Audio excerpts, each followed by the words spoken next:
Big news. I have some important news for you. Interesting news. It's Blake and Aaron's Spilling the Tea with Sandy. K-Man's top news headlines of the day from CMR. Hey, Sandy, good morning. How are you? Hey, good morning, Blake and Aaron. I'm fantastic. How are you guys doing? Good. What do you got for us? All right. So we have an accident this morning, breaking news, in Spots. So if you are, I know. I'll mess up a lot of people's drive. Yeah, if you are, heading in that direction, please proceed with caution because there is indeed looks like a two-car accident this morning. I've got some video footage that a few folks have sent me. Just be careful. That's the best advice I can give everybody. Slow down, take your time, and be careful this morning. Pay attention. Yes, that would also help. Okay, so let's start out with this invasive lizard. Oh my gosh, that has been seen in the Cayman Islands.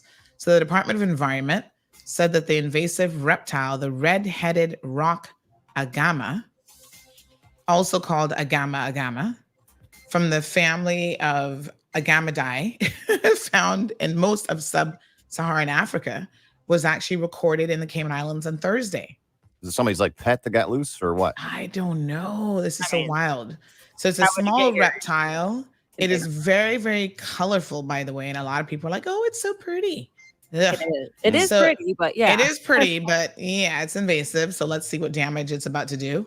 It was introduced to South Florida, where it has now been established and become extremely common. And they said that they're going to keep an eye out for it because they're worried that this could be the next green iguana. Just taking over. Yeah, not good. At least they're better looking than the green iguana, but still. Which are everywhere again, by the way. They're making a comeback. They need to do something. Yes, the government needs to start the culling program in earnest again. All right, there's been a number of commercial burglaries, and the government, the police, I should say rather, has made an arrest over the weekend in at least one of those cases, and they say that they're continuing to work on the others. So pretty wild, but there were 5 pretty much over the last couple of days. And a man aged 27 from Georgetown has been arrested on suspicion of burglary in relation to one of those incidences, which we assume, and we know actually, because it says the one in Hospital Road, is the one that we actually have video footage of. So that was an easy arrest because everybody knew him when they saw him. All right. If you are a parent that has a child that needs to go to government school and you're going to be registering them, please make a note that the registration process will be closing tomorrow. So you need to get on it. Department of Education Services is advising parents and guardians that the government registration portal will close tomorrow afternoon at 5 p.m. And that's the end of the application process then for the 23-24 school year. I thought that would have been closed already. But anyway, there you go. So now they say they're looking forward to welcoming a new generation of learners for 24-25 academic year. And that registration opens up on March the 1st. So get them registered because I know there's quite a few schools that are actually at capacity. So I don't know how they're going to make more schools. But anyhow, Jennifer Ahern, once again, CMR broke this story, but she is being moved yet again to the deputy governor's office. This is the second time that this has happened in the last 2 terms. And she's now going to have a position called, she goes from chief officer to officer of sustainability, chief sustainability officer in the office of the deputy governor. Okay. Unbelievable. Yeah. We've talked about it. Yeah. All right. All right. One final one. Jordan Crooks, congratulations. Continues to have remarkable results, doing well with his swimming. Yeah. Really hardworking young man. You guys have a fantastic day.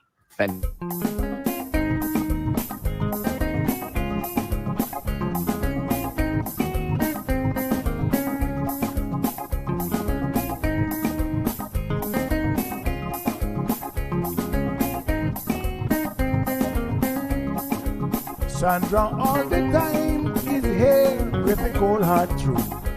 She's the ears and the eyes for me and you.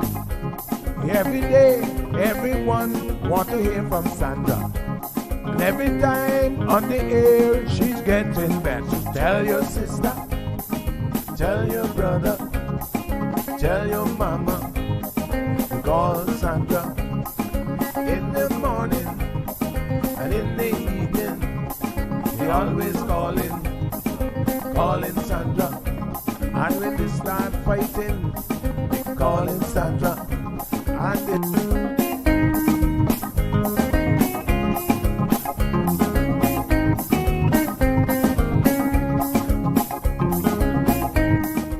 And That's right, folks. Everyone is telling their mama about the cold hard truth.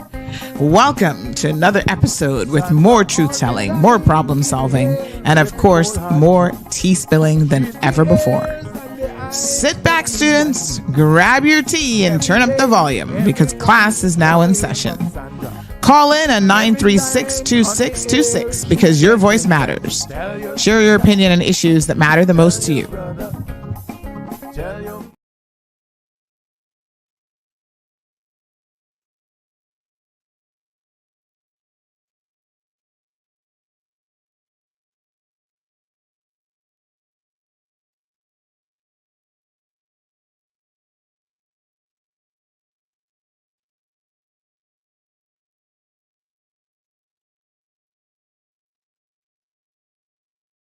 Oh my gosh, I was muted. My apologies. There we go. Good morning, everyone. Happy Tuesday. Hope you guys are doing well. I was just about to say, we've got a big announcement this morning. Anybody want to win some money? Y'all like to win money, right? Well, we're going to be giving away some money this morning. You just got to be paying attention. So before we get to that, let me just go ahead and let you guys know that there is an accident this morning on Spot Street. Let me see if I can pull up the video.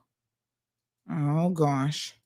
Looks like all of my WhatsApp stuff is kind of paused at the moment on my computer. Only because I'm trying to back up my phone. Lord Jesus. Do y'all know what that means for me? That's like 1 terabyte of data. The phone couldn't take anymore. Last couple weeks, my phone has been crazy. It's been erratic. I can't make phone calls. It just can't do anything. And so as a result of that, I, was like, okay, I gotta back everything up.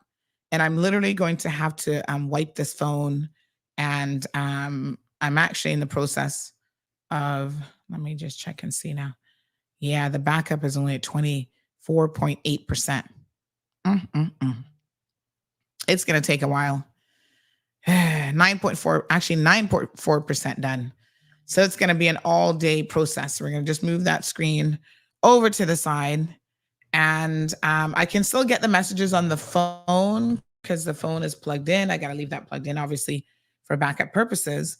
But yeah, for some reason, I cannot.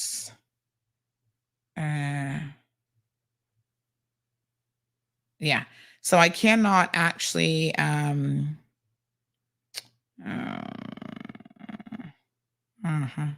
Okay. So I cannot get those messages on the computer, which is weird. All right, not to worry. Send them through anyway. I'll find a way of getting them to myself. Happy Tuesday. We got a big announcement coming this morning. Kevin is here with me, but he doesn't even know what the announcement is. It's one of those. Nobody knows. And so we got the trivia question here this morning where you guys are going to have to guess. So first of all, let me tell you all that there is an accident at on the Spot Street. Looks like it's a 2 vehicular accident. Kevin, I'm going to send it to you. Let me think of the easiest way to get it in the show now. Because it's not, yeah. I am not able to, hold on one second. Let me just check something here. Yeah, when you're in the middle of the backup, I feel like there's only certain things that you can do. So let me see. It doesn't seem to be syncing WhatsApp this morning. All right, let me just restart WhatsApp and see what happens. Okay, so let me just say this to this person. All right, so we do have some evidence here.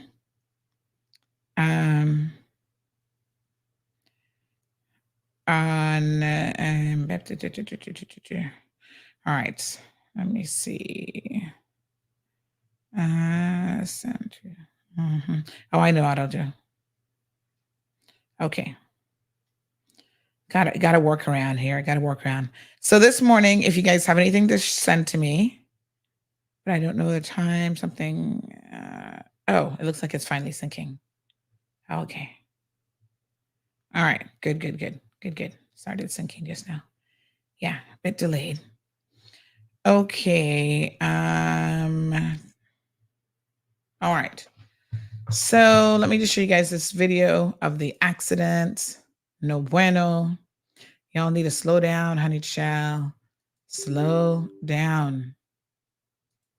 Oh, it keeps telling me that is unavailable. All right, give me 1 second here.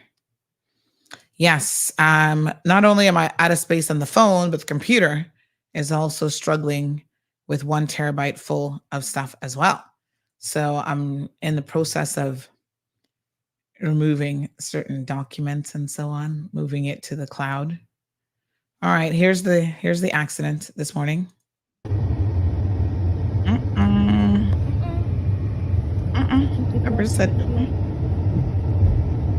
Oh my gosh, wait a minute. How many accidents? How many cars?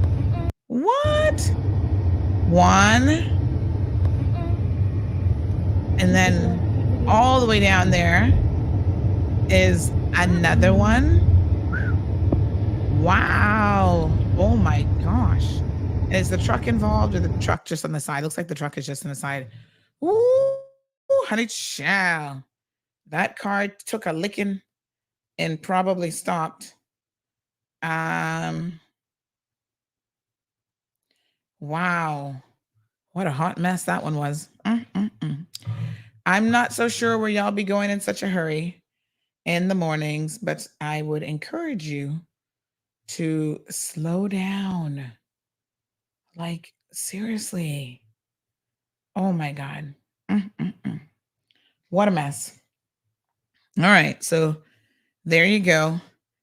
If you are on Spot Street or you're coming from the Eastern District, y'all know what that means.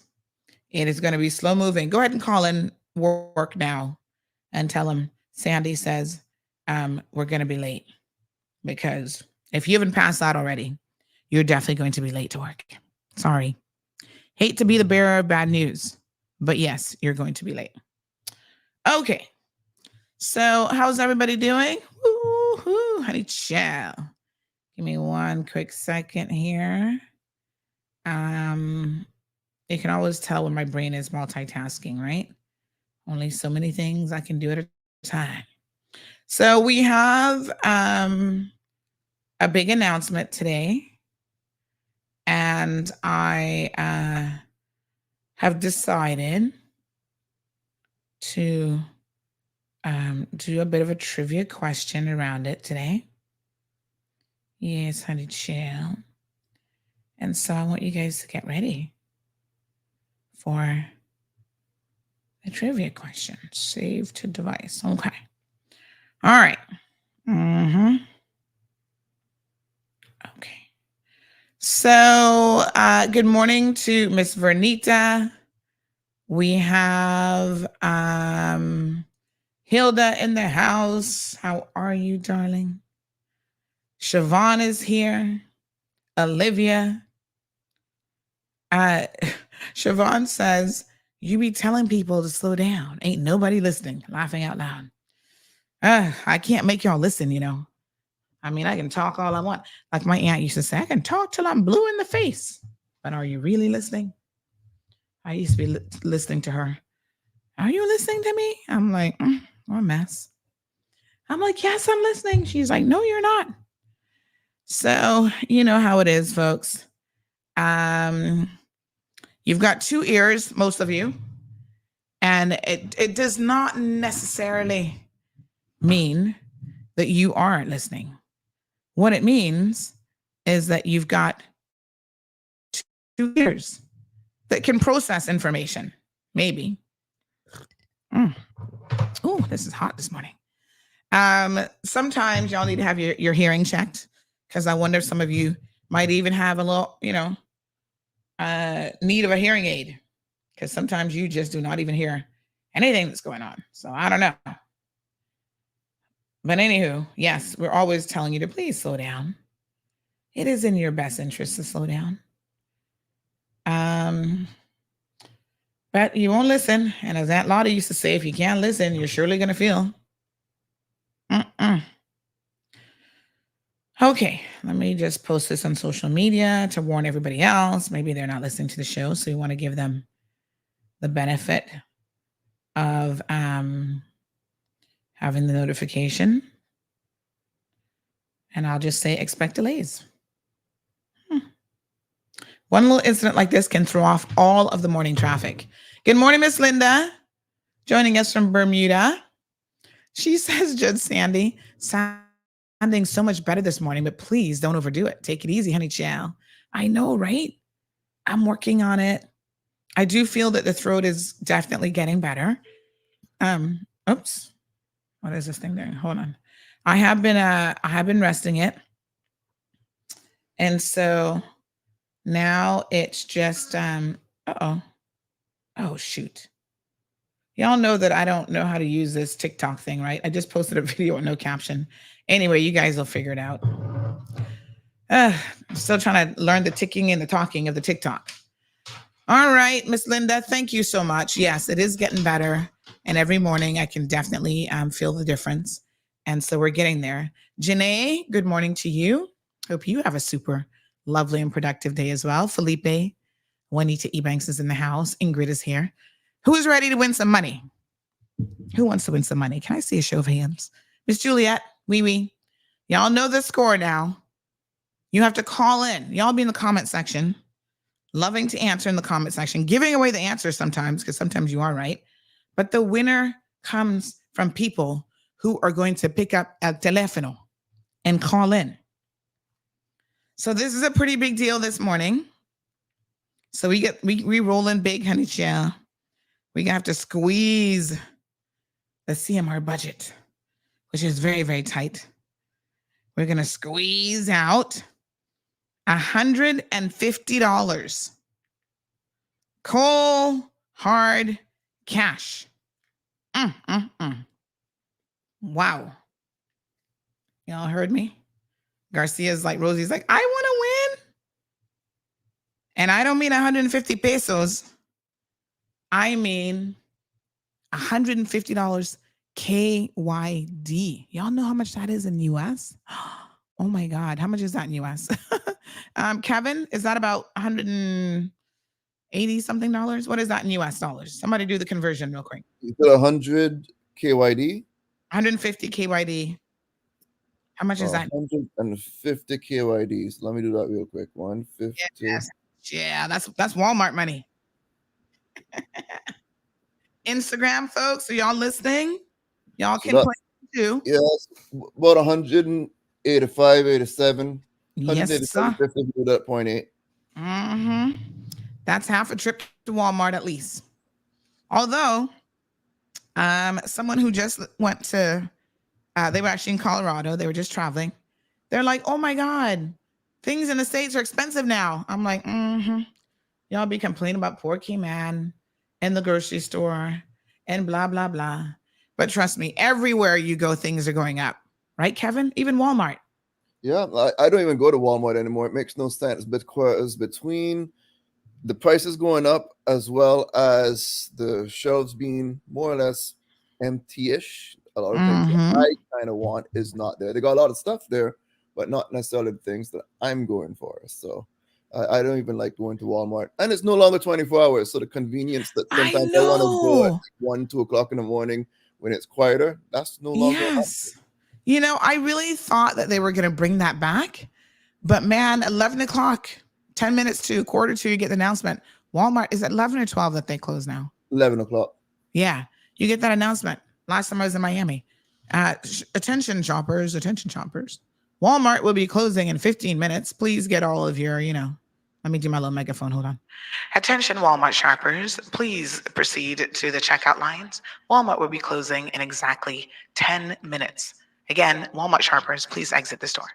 So listen, I'm with you, Kevin. I used to and you know what? All the strange people came out at 1 o'clock, 2 o'clock, 3 o'clock in the morning.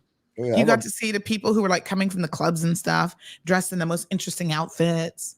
They just left a drag show and you're like, oh, honey, chill. What's your bunky cheek doing hanging out? It was kind of fun. People watch it and absolutely love watching the people at Walmart come out in the middle of the night. Yes. Oh, let me grab my links. Hold on. All my WhatsApp people are like, you forgot about us this morning, honey, chill. Hold on. All right, so here's the Facebook one. All right, hold on, folks. So yes, I kind of miss it, but you know what? I also understand the logistics of why they wouldn't return to it. And it just comes down to money. You know how much money they must save not being open 24/7? That's a whole set of staff that they probably don't even need at all. They can actually use the nighttime now to restock properly, which is important. I used to work in the Walmart. Now, I think it's still there. Kevin, you're in the Tampa area. You're in, what's the sub area of Tampa that you're in? Well, I'm in Lakeland, but my USF office is University area for Tampa, next to Busch Gardens area off of Fowler and Fletcher. Yeah. So you remember the one that is off of, there's actually more than one in Del Mabry, but there was a big superstore there in Del Mabry. And that one was 24/7. And I used to work there, honey child, and we used to get all kind of interesting things going on at that location. Hold on. So the great thing about that store, though, is the fact, again, that it was 24/7. But I because I worked for Walmart, I get it. And I know how hard it was to do certain things. There's certain departments that were closed, like layaway closed at a certain time because there were, end of day processes that you have to run. There's overnight batching. I mean, there are things that happen on the back end of huge retail stores and grocery stores and stuff that it's really, really difficult to do if you have no downtime. They must have been running like crazy with IT and infrastructure. And I mean, just the electricity of running, opening your store another 12 hours. Everything goes up exponentially in cost when you're trying to cover additional opening hours. So I get it. I totally understand from an operational perspective why they haven't returned to 24/7. But I still miss it. I'm still about, They had said that it was going to be closed because they were going to be doing deep cleaning during COVID times. And then shortly thereafter, that narrative more or less changed because of the staffing shortage that existed, saying that they couldn't really staff it, and that just kind of continued. In fact, during COVID and when they were really having a staffing issue, they actually didn't even have full Walmart employees. Of course, they had Walmart employees, but they actually had an agency hat, and they didn't even wear Walmart shirts. They wore a different attire because they were agency workers doing, stocking of shelves and other different jobs that they had at Walmart. And it was really weird because they obviously didn't know nothing about this store because they're just working there for a day or two before they move on to the next agency work that they had until Walmart was able to hire enough people again to be able to at least keep the stores open until 11. And then I guess they saw that the financial the financial savings that they got. Yeah. Siobhan says, laughing out loud, love the megaphone edition. Thank you, Siobhan. So I mean, I do understand. Even Foster's here. They started closing at 10. I think they shaved off an hour, and they've maintained that since COVID. And again, it's the same logistical reasons, I'm sure. One less hour. And, they've also taken the liberty of paying staff giving them increases in staff post-COVID. So I thought that was really quite good of them. So yes, I miss it.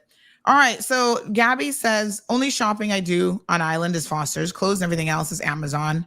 And Shein, laughing out loud. Well, I've never even gone to the Shein website. I don't know anything about it. I keep hearing you guys talk about it, but I got to admit, I've never even gone to the website. But it is a little bit,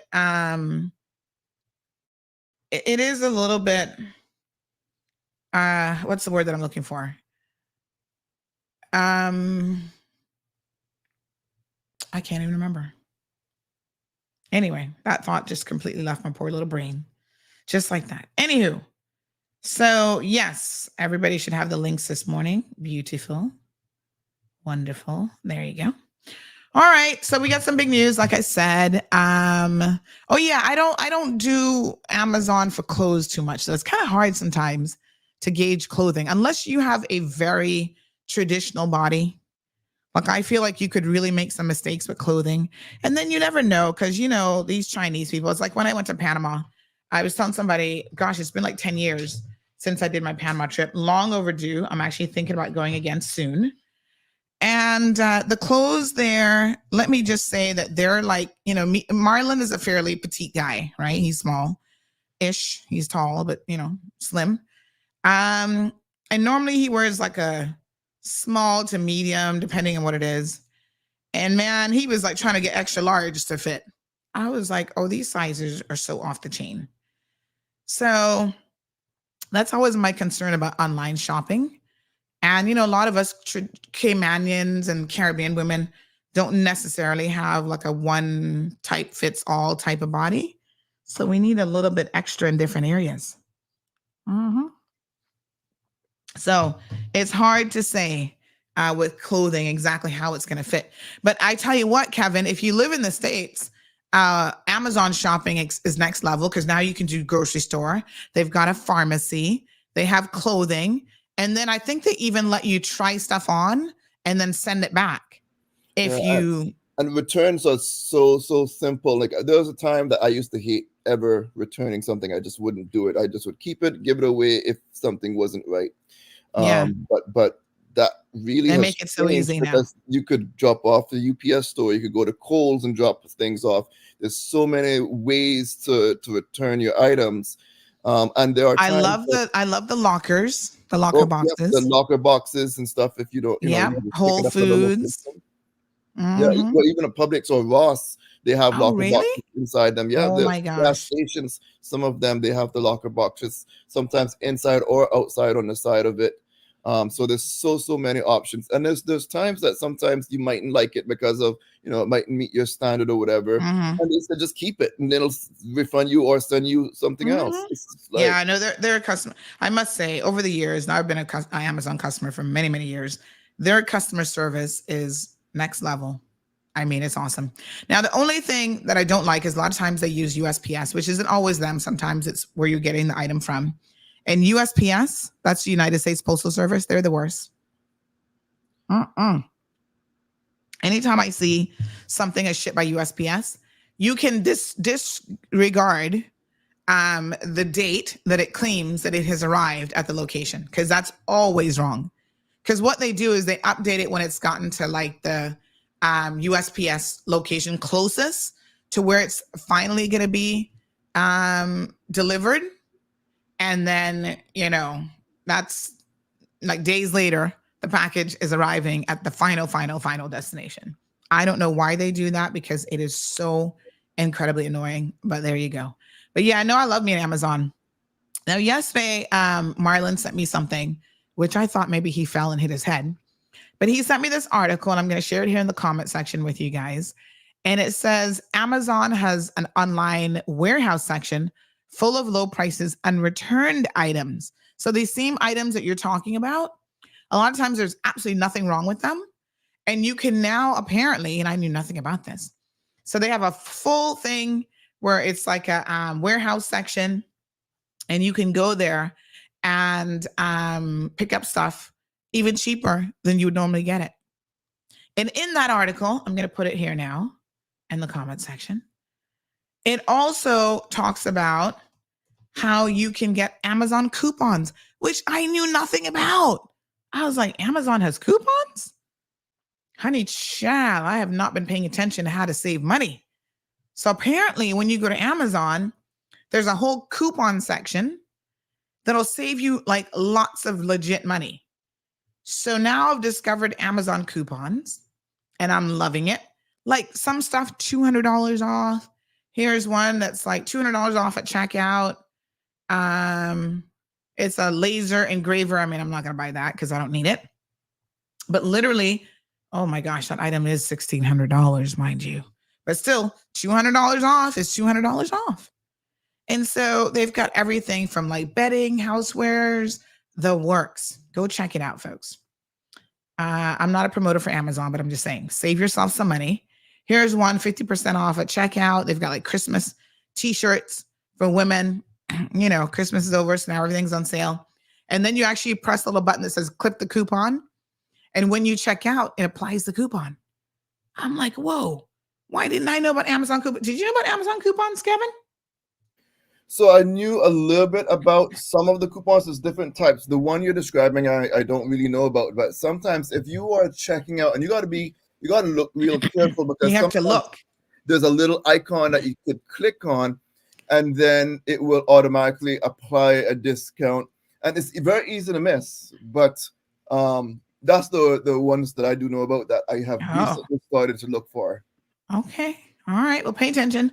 The grammar police is in the house. Oh my God. Soka says Shein, we're all pronouncing it wrong, I think, is pronounced like shine. Either way, I've not been to their website. All right, let's win some money. Who's ready? Everybody ready? So CMR has a big announcement that we're going to make this morning. I mean, really, really big. And so my question to you all is, what is the big announcement? What are we celebrating today? The only person I think that knows this is Misha and I. Kevin doesn't even know it because I haven't told Kevin. I was like, Kevin, just jump on this morning because we got a big announcement. He's like, okay. Good morning, caller. Good morning. Your car is here? No. I wish. Good try. I know. Yeah. Thank you.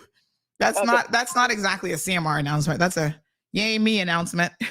My birthday was in August. Christmas was in.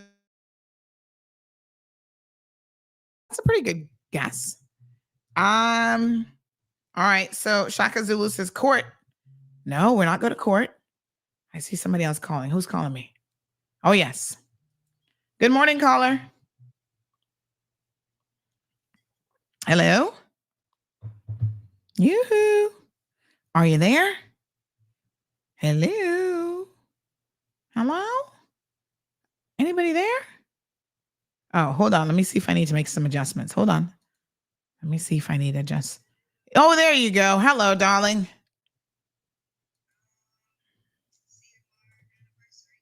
Nope. That's late. That's late in this. That is later in the summer, honey chill. Good try, though. All right. Caller, good morning. Morning, CMR anniversary. No, ma'am. Keep guessing. I'm surprised y'all don't actually know our anniversary. It's not in January. Good morning, caller. Hello? 5th anniversary. Nope, no anniversaries.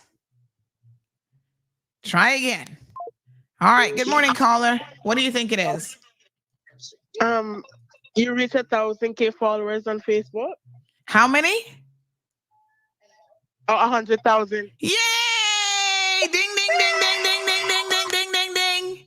We have a winner. Oh my God. Yes, congratulations. Is this who I think it is? It's Jamela. Yes, Jamela, you got it, girl. Congratulations. You just won yourself $150 KYD, not pesos. Thank you. You're welcome. Okay. All right. Look at that. A winner. Kevin, can you believe it? We have reached and surpassed 100,000 followers on Facebook. No, that's a really amazing and not easy to accomplish by any means. I mean, I can't believe. Now, listen, I know some of those have got to be fake accounts. I don't even know who all these fake people are. But still, even if you say 10% are not legit, that is still a lot of people. Caller, good morning. Good morning. We have a winner already. Hello. Hello. Hi. Yeah, this is Mara on the recipe. No, but we already have a winner. So keep listening. All right. All right. Thanks, my dear. All right. Thank you. I feel like there's a delay. People are guessing new talk show format. You're getting a bigger place. A bigger place? Lord Jesus, no. A bigger place, Jackie, means more cleaning. And God knows we don't want that. Uh-huh. Some good cold weather, says Donna. Well, we do have that, but that's not, we can't take credit for that. Yes, folks. Right here in Florida, in Lakeland, where I'm at, it's 44 degrees Fahrenheit. Oh my gosh, I love it. Oh, I love that kind of weather. So yes, honey child, looks like Alice was on it. We now have over 100,000 followers on Facebook. Kevin, I can't believe it. You know, when we first started out back in 2017, you know, we were doing pretty good. We were making pretty good strides, but I never really thought we'd get like 100,000 followers on one platform alone. That's crazy. I don't know. What do y'all think? So Misha has been paying attention to the numbers. I didn't even know it. Misha was the one who was like, oh my God, Sandy, we're close to 100,000 followers. I'm like, we are? I'm like, are you sure? She's like, yes. Actually, let me call Misha on the phone. Hold on. Because she's been the one. And, you know, there's certain things that we do to encourage people to like the page. Now, listen, a lot of you are, you read the news, whatever, on the page, and you still haven't followed us. So you can make it 100,000 plus another 500. Hello, Miss Misha. So, Misha, you really handle a lot of the social media stuff. A lot of times people are talking to you and they think they're talking to me, actually. And, you know, we just roll with the punches because I don't have time to spend as much time on social media anymore. I'm busy. So, when did you start to realize we're getting close to 100,000? Because the last I knew we were like at 80 something. And Sandy, for whatever reason, the way you have her plugged in is not coming over. It's not. Oh, hold on one second, Misha. You can't hear her, Kevin? No, cannot. Oh, that's strange. The very first caller as well, too, I did not hear. The second caller I did hear. So whatever method that okay, is. the second caller. Misha's the second caller. No, before there was someone that called the very first Oh, okay. time. Hold on, Misha. Let me see what's going on. I might have to make one adjustment here. Settings, audio. Oh, yes. Okay, speak now, Misha. Let's see. Hello. Good. What's up, Misha? My dogs are also barking. All right.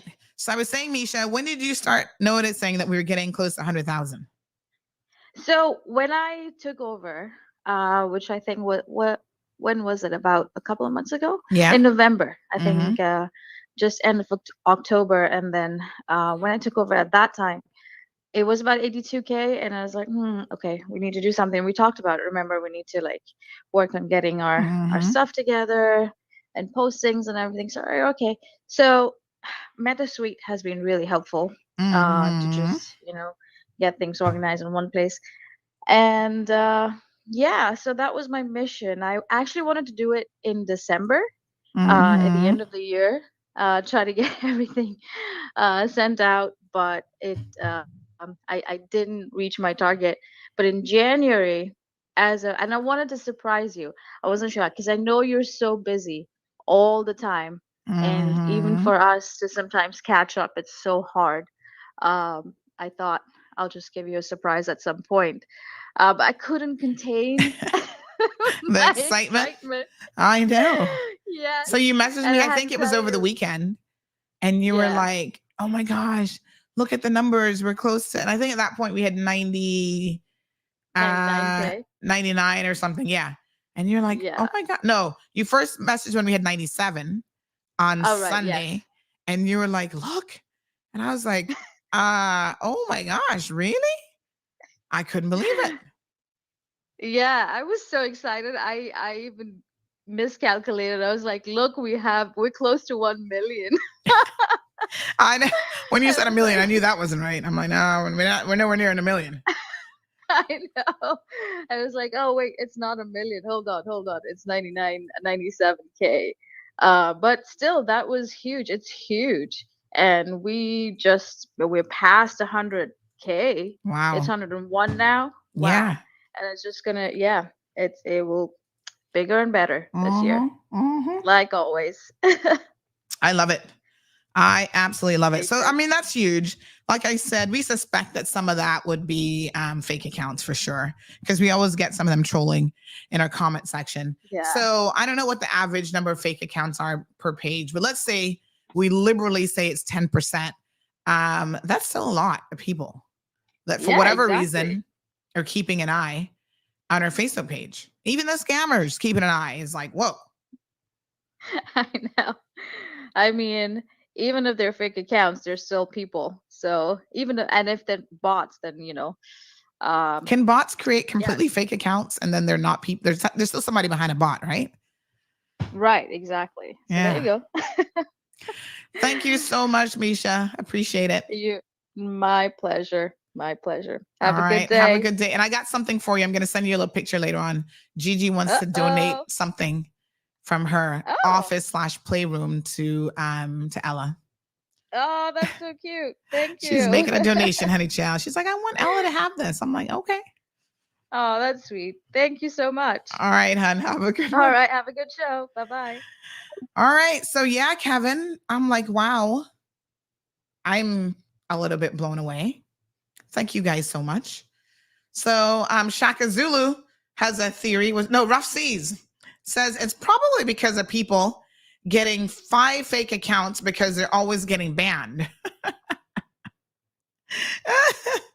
Oh God, hold on. Rough Seas, let me catch my let me catch my voice now. You know what though? We have banned so few people that I don't know hold on, let me see if Facebook will tell me how many people we banned. It's really not a whole lot. I'll be honest with you. We ban fake accounts once we discover they're a fake account. And sometimes there's a person behind a fake account, but they're creating fake accounts to try to troll people or to make comments that are like nasty and whatever, and they get blocked. But you know what? Rough Seas is Facebook has this amazing thing when you block someone, it actually gives you the ability to block them and any future accounts they may create, honey child. So I doubt it's people who are creating 5 fake accounts because we blocked them. No, once we block them, if they try to create any more accounts, those get blocked automatically anyway. We don't allow them in. So take that. Mm-hmm. So yes, 101,000 has gone up now. Followers on Facebook. Pretty amazing. And of course, I want to thank everybody who follows us. We've got people all over the world, I must say, who are tuned in for different reasons. And of course, big shout out to Misha, who has been diligently working on this, sending out invites and reminding people. Like I said, a lot of people have forgotten to even follow the page. So this is 101,000 followers. They're follow it in the sense that they're always looking on the page, but they haven't clicked that little follow button because Facebook tells us, oh, this person's on your page, but they haven't followed it. So sometimes you'll get a little invite that says, hey, click on that little button, give us a like, give us a follow, whatever. So there's one more thing we got to now push for, Sandy. So I saw in the comments, someone was saying that what are the YouTube numbers? And so I just took a quick look. YouTube is just under 6,000 subscribers for our primary page because we know we have 2 YouTube pages. We have the primary one and we got the backup one when we get put in jail. Yeah. So, but if you're not following both of those pages, both of those YouTube pages, take 30 seconds right now. Head on over to YouTube, look for Cayman Mall Road, and then please follow. There's going to be 2 of them. They got 2 different logos that you will see pop up. And please also subscribe and to the YouTube pages, because it's very important. If we get blocked for whatever reason, we're still going to be broadcasting, and so that's where you'll find us. If we want to boost those numbers, I would love to see more than 6,000 for the day. I know we can easily achieve that goal, so let's see if we can make that mission. All right. Thank you, Kevin.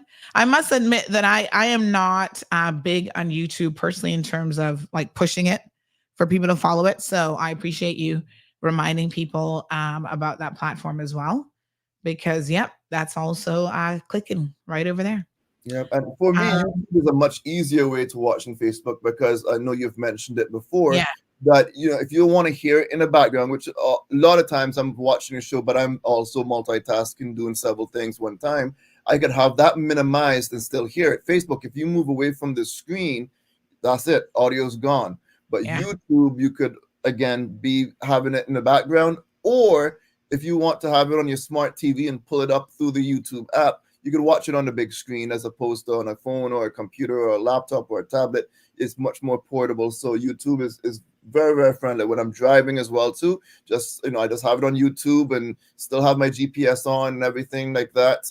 And you could play it, especially the times if you go on your after show and the Bobo radio is cut off and you can't go and listen to it by radio. You could always put it through your radio and listen to it that way as well.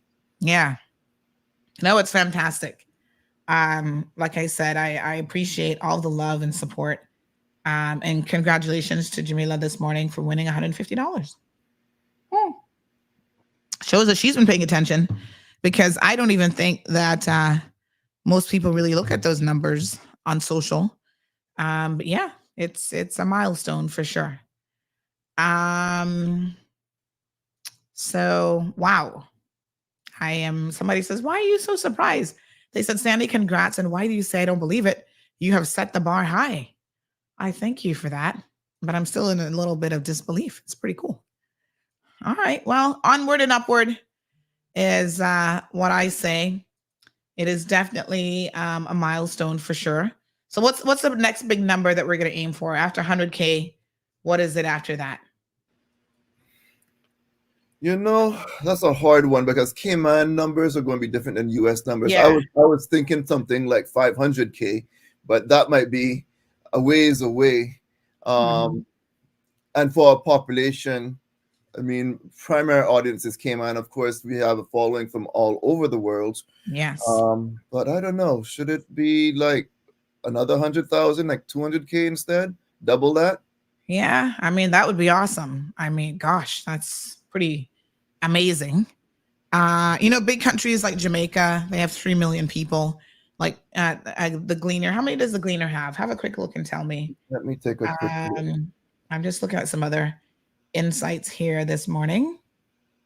And then Facebook did make it a little harder to compare your competitors and stuff. Yes, they've removed that feature, which was too bad. Too bad, too sad. So it says that our audience, 49.6% men, 50.4% women. So almost a 50-50 split now between men and women followers. You know what is so interesting about this is over the years, this has really changed.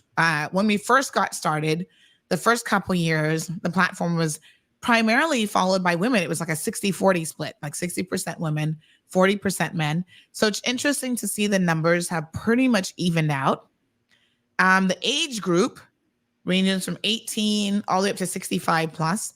The group that again has almost a 50-50 split is that 25 to 34 and 35 to 44. Being Jamila says the Gleaner has over 809,000 followers. Yeah. Wow. That's pretty cool. That's like, wow. That's legit. Gleaner got it going on, honey chill. But again, these are Jamaica, which is a much larger population. So yes. Now I'm not a numbers person when it comes to the math thing. I don't, but math ain't mathing at all. Personally, that's not my skill set. But I wonder how that is per capita based on Jamaica's population and then based on our population. I would like to see the comparison to see how we're doing compared to them. If you have any persons out there really good in the math department, that would be really interesting to calculate, because we gotta compare apples to apples. Yeah. And sometimes it is hard to do with these types of numbers, but absolutely. I mean, that's still pretty cool. I'm looking at Cayman Compass numbers right now too, and they got 47,000 followers. So, and they've been around. That's what their Facebook page says. 47,000 followers. They blocked me, so I can't really see them anymore. But what I was going to say about the Compass is, for a long time, actually Cayman 27 used to have really, really good followers. I wonder who was managing it back then. So you guys were always, in terms of social media, the ones to catch up with.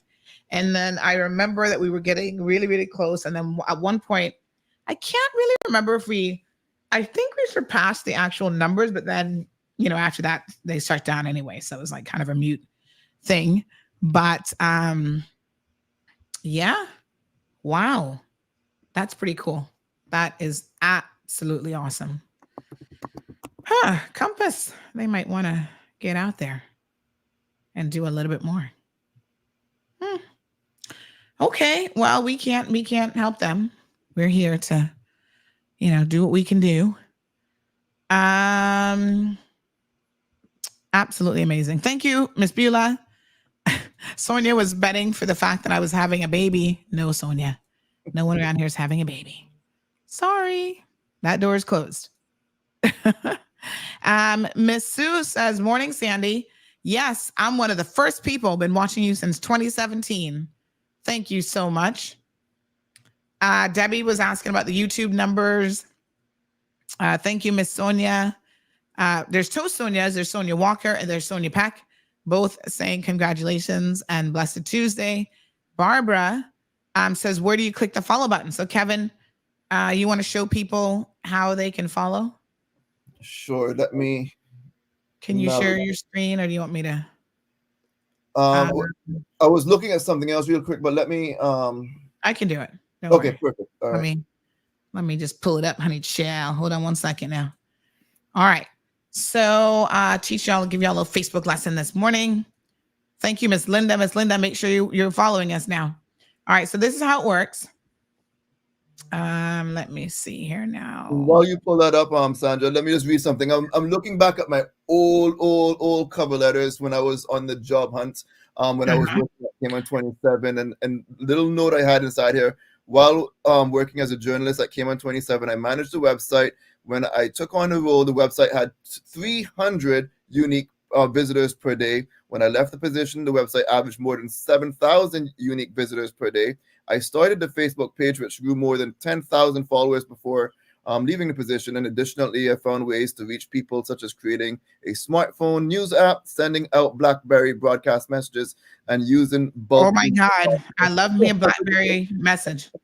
But yeah, listen, you know what I loved about the BlackBerry WhatsApp, not WhatsApp, but the BlackBerry group messages, is there was no limit on the number that you could send. WhatsApp actually limits your distribution lists. So let me tell you something about the BlackBerry. Even though you didn't really have a sending limit, you had a phone contact limit of 2,000. So I had I had 3 work BlackBerry phones and then my personal BlackBerry phone. So when you would send out what you would call a BCM, the BlackBerry broadcast messages, or BBM, or BBMs. BBMs was individual messages. BCMs were what they referred to as the like a broadcast message. So I had, again, because we had a tit for tat killing going on, we had a lot of robberies going on at the time when we were really, really active at Cayman 27, and then I would have to send to 2,000 on this phone, then 2,000 on this phone, and 2,000 on that phone. And I remember Ala Karoom was a sponsor. I guess it was Ala Kebab had their little mobile thing, and they had sponsored our feature at the time. And I had to type that in, or I had to copy and paste it in each message, brought to you by Ala Karoom or whatever. And but yeah, it took a while, because even when you were sending to 2,000 contacts at that time, the phones froze, because those phones just couldn't handle such a massive send at that time. But yeah, it was those were Good times. Good times. Yeah, I'm trying to have a historical look back as well to just see, kind of how far we've come, because trust me, it is pretty amazing. Let me just see if I can have a quick look here. But yes, I'm gonna walk you guys through definitely how to let me see here. How to actually how to have a look at, oh yeah, these are Facebook stats from way back when. So hold on. I'm gonna get to some of this stuff here in a second. So let me see here. All right. So this is my Facebook account over here, Facebook, right? This is my personal page. And then, you go over here and you can kind of scroll your timeline and whatever. Ooh, look at this pumpkin pie recipe. I subscribe to a lot of recipe pages. So that's why food's always showing up on my stuff. So if your pages and profiles, so there's a couple different ways. There's like on the left, it's over here, your pages and profiles. On the right, you can actually create shortcuts for like different groups as well as pages that you're into. So let me increase the size just a little bit so you guys can see this. So as you'll see here, I've got, let me zoom in. That's 150 zoomed in. Okay. So here is Cayman Mall Road. So if I click on that, it'll actually take me to the CMR page. Now, if it might not be there for you because you haven't yet followed it. So in that case, you just go up here where it says search Facebook and you put in Cayman Mall Road and there it is, right? So once you have the page, you're not going to see that manage page because that's only for people who actually can manage a page. So let me just collapse that. So you'll see it like this and you can like it. And then there's also a follow button here somewhere. Let me see if I can find it. Maybe it's because, have I followed it? Where's the follow button for me? But there should be like an option up here to actually follow the page as well. Let me pick one that I haven't. Maybe let me pick a page that I haven't followed. So let's see. Who can I find that I haven't followed? All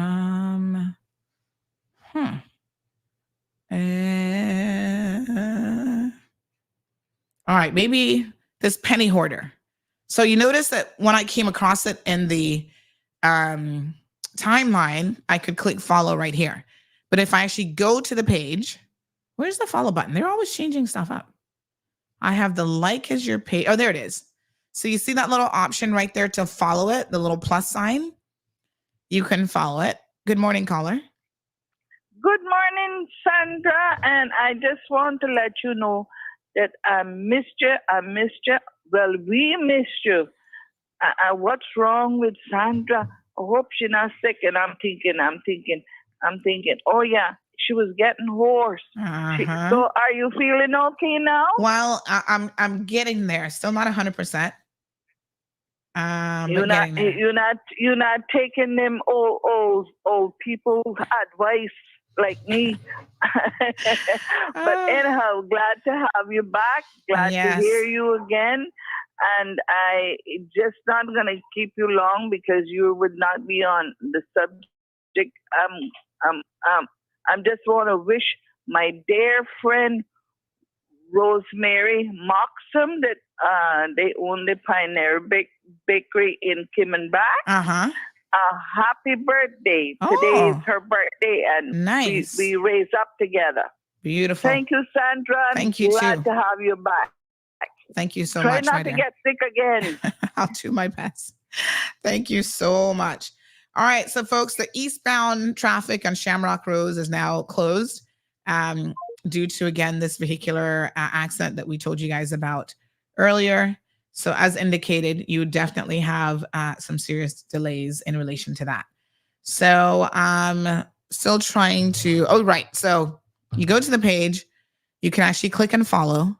So I'm going to actually follow this page because this page is about saving money. So let's click and follow. And then once you follow a page, so Facebook is going to make suggestions and whatever. But the other thing that you want to do is go back here and click on following again. So now that you followed it, and you want to adjust your follow settings. So this is really important because this is going to allow you to say, you know what? I want the default setting so that Facebook will determine how I see stuff that comes from this page, or I want to add it to my favorites. So I want to see posts higher in my feed from this page, and then it prioritizes it. And then you can specify what notifications you want to receive. So for like content, do you want to limit it to 5 a day? Do you want suggested post notifications from the page? Do you want to turn it off? So you can specify for like content, videos, live videos. So maybe every time CMR goes live, you want to know. So you would go in and say all notifications, always tell me when CMR goes live. And this is really, really important because there are a lot of people who say to me, oh, Miss Sandy, I don't know when the show is on in the morning.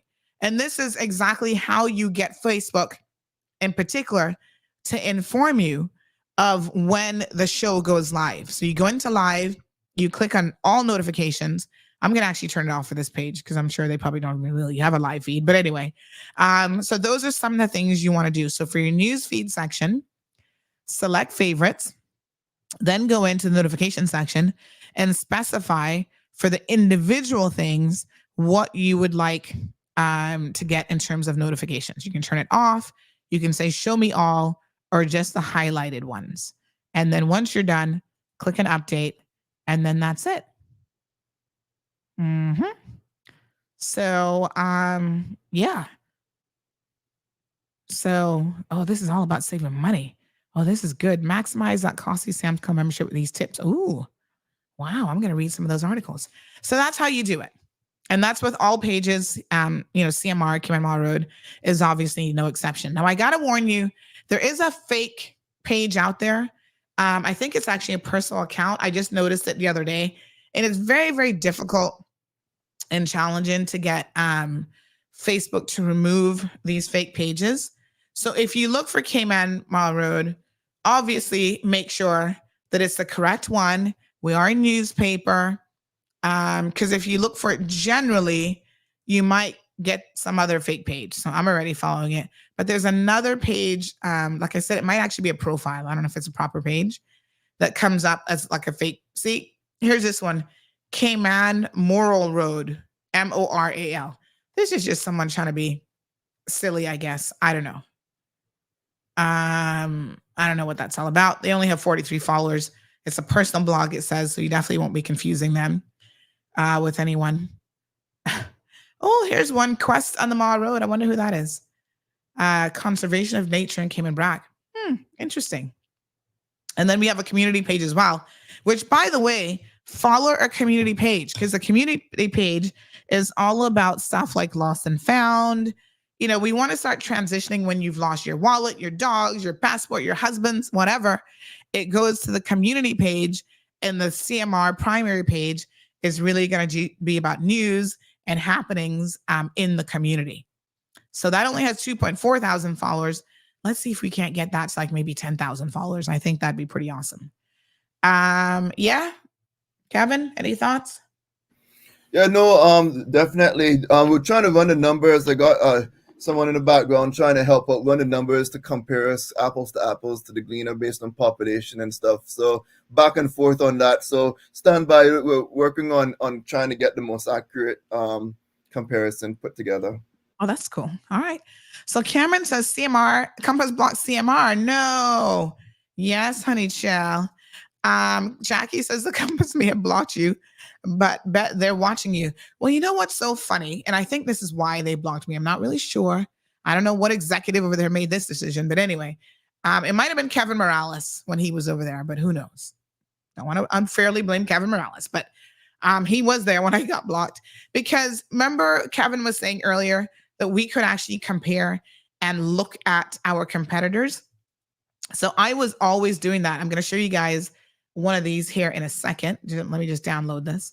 And I look at that, I got a quick question. What is Cayman's current population? We're struggling trying to find out what we should say 75K, because we don't even know. Yeah, the good old Google is saying 63,310. I know that's definitely short. That is not accurate. Yeah. But yeah, because we have a lot. Yeah. So 75,000 that we use. I would say so. Yeah. All right. So let me show you where we were. Now this would have been when was this? It's hard to, let me tell you the date on this one.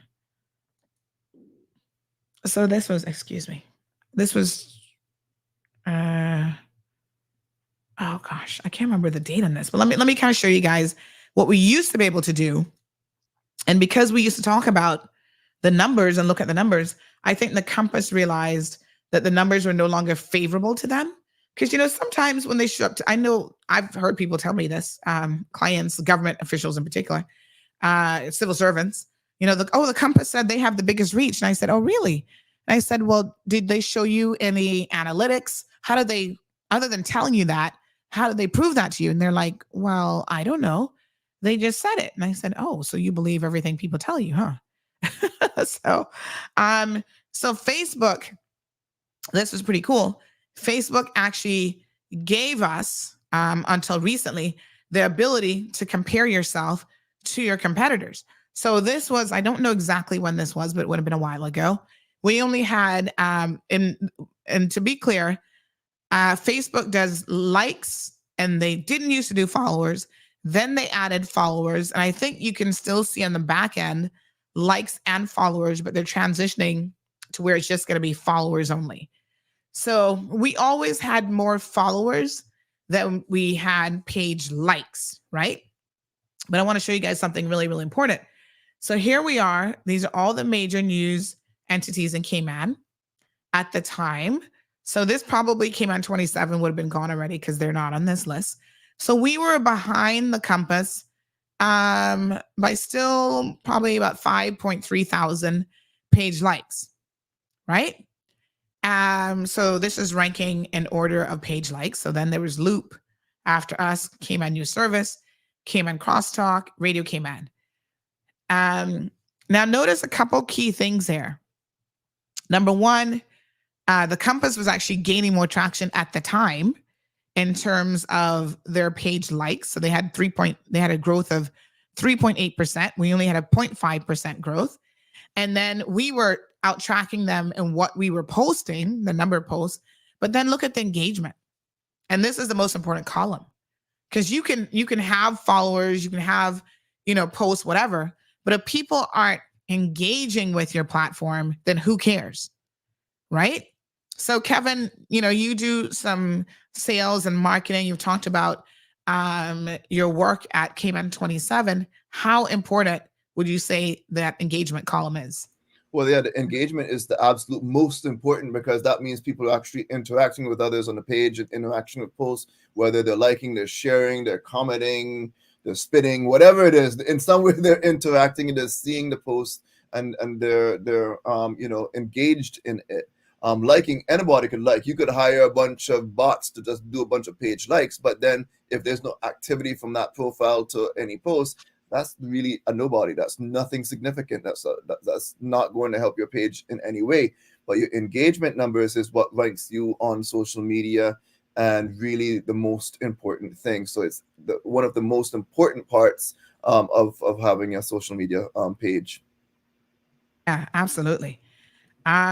So yeah, our engagement has always been really, really off the chain. And like I said, that's important, because it demonstrates that it isn't just fake likes that you have and a bunch of, as Kevin said, bots or computer generated people following your platform. Real people engage. So real people are going to comment and get involved in discussions. They're going to like, they're going to share, they're going to do all of those things. And our engagement has always been really, really significant from day one. I have another one here, and this is when Cayman 27. I think this is back in 2019. So this is going way back when, honey chill. And you'll see how the numbers changed over time. So Cayman 27 was in the number one spot.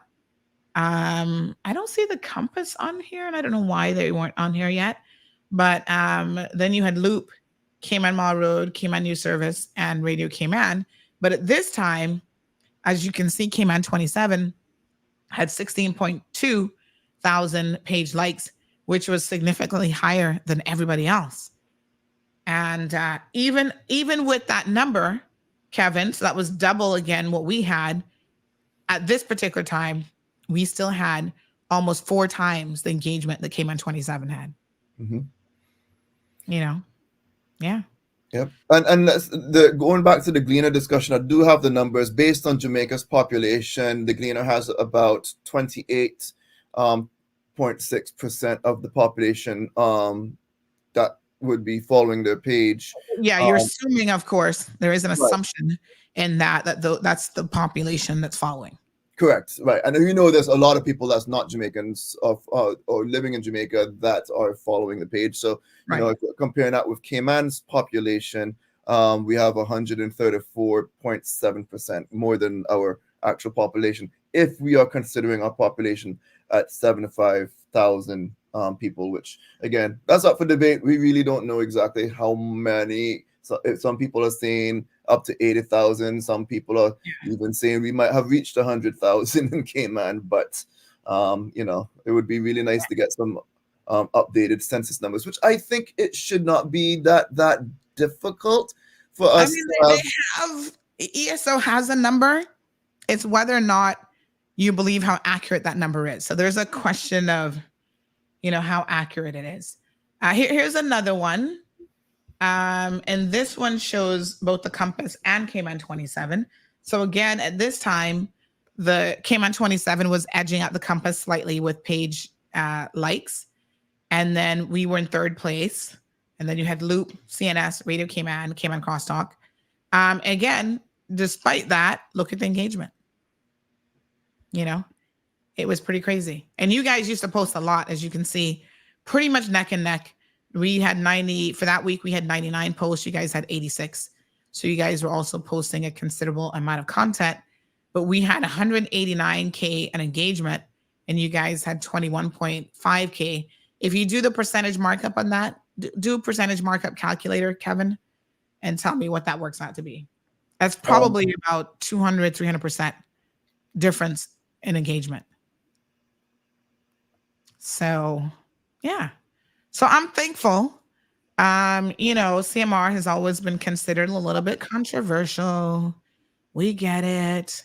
Y'all are like, oh, honey child. Oh, that's Sandy. I don't know. But, you know, we've just stuck to the formula of truth telling. And a lot of people are like, well, you know what? We're here for it. So I was also telling you earlier about the male to female, how the numbers have flipped. So look at this. It used to be that 61% of our followers were women and 38% men. Now it's 50-50. Bless your little hearts, young men. Y'all have brought up those numbers. Mm-hmm. And I think that that's interesting as well. I found though that Kevin, once we started doing the live, and I don't know what this says about the live, but I found that once we started doing that, we started to accrue more male followers, which was kind of interesting. I don't know what the psychology is behind that. Yeah, I don't know if you guys just like to watch more videos instead of reading, and women are more inclined to read. I'm too busy to read. I mean, yes, a lot of men don't like to read. I hate reading unless I have to read.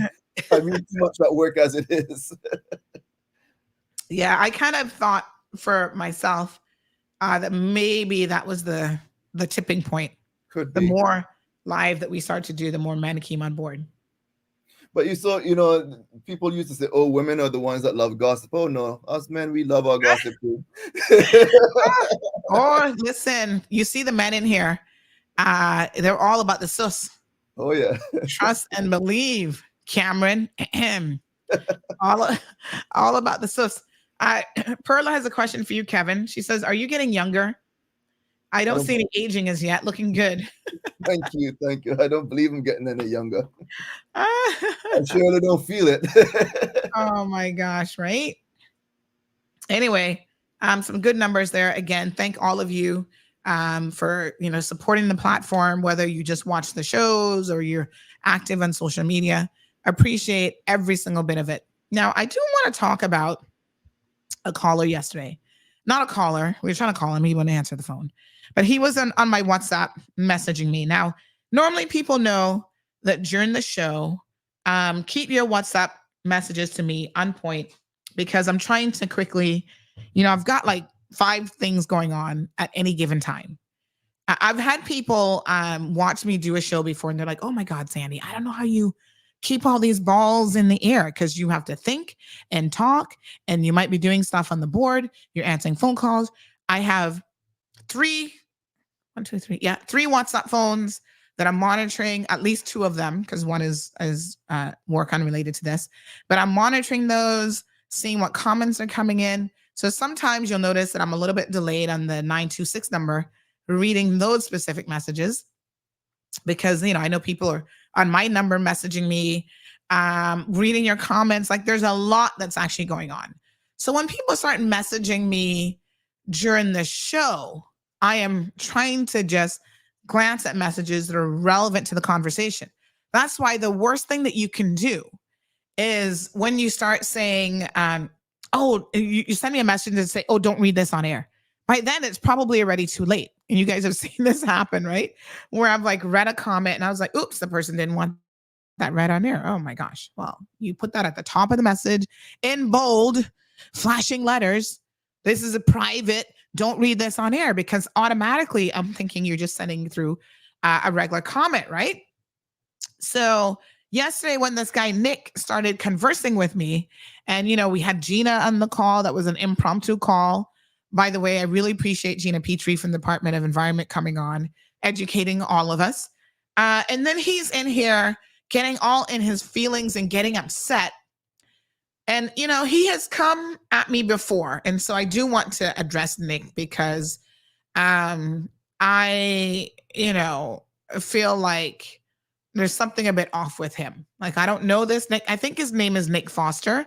I don't actually know Nick, but he's always been very, very aggressive towards me. And let me say this, I don't like aggressive men. I don't know who taught y'all that being aggressive was the way to get a woman's attention, and that's how you come at women. I don't generally like aggressive people at all, but aggressive men in particular are an extreme turnoff for me in all facets of life: business, social, personal, interpersonal, whatever. I don't like aggressive men. I don't like men who aggressively talk. I don't like men who have aggressive body language. To me, that just a lot of bells go off in my head when I see people do that, and when their mannerisms and everything, especially towards women, are aggressive. And I guess, Kevin, it's really, I've told you guys that my aunt was she was a very strict person, and she was also very, very controlling. So part of my personality is I don't like controlling people. And I've always ran from relationships where I noticed that the person was a little bit too controlling. I don't need anybody looking at my phone, telling me what to wear and what to do. And I've never been the kind of person that would engage in any sort of relationship with people like that. And so I think it's connected to that when I see people exhibiting aggressive behavior. I'm just like, whoa, you need to back up. What is this really all about, right? So he obviously has a very particular position about the East-West Arterial. He's against it. I think he's made that more than abundantly clear. But he keeps messaging me. Now, here's the thing. If you message me and you notice that I don't engage with you ever, most likely a couple of things are happening. Number one, I don't appreciate your tone of voice and what it is that you're sending through. So I'm going to just show you guys, some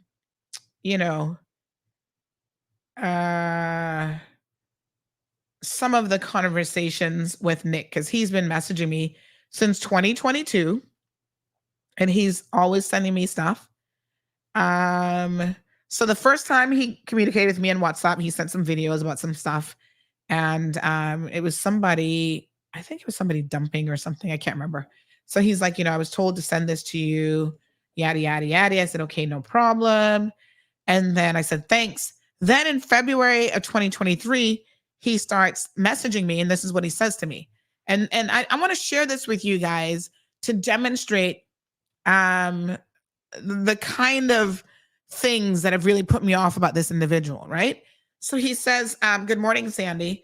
I was just curious if the EWA, the East-West Arterial Road, and the threats it poses to our central mangroves will be talked about on your show. This is extremely important. I replied to him. This was in the morning. He messaged me at 5:09 a.m. Wow. I messaged and replied after 9 o'clock, and I said the experts will be on Wednesday. So I think that is when we were actually having the NRA come on, right? So I sent him that message. He messaged again, must have been on Wednesday, sending me a map of Northside. And he says, my concern regarding the EWA is this area. I personally been there as I live in Midland Acres, and I frequent there to observe the wildlife and Cayman parrots mostly. Destroying this would be an environmental crime. People have no idea what's back there. And it's crazy to hear people say, we need a road, but sit behind a desk all day for most of their life.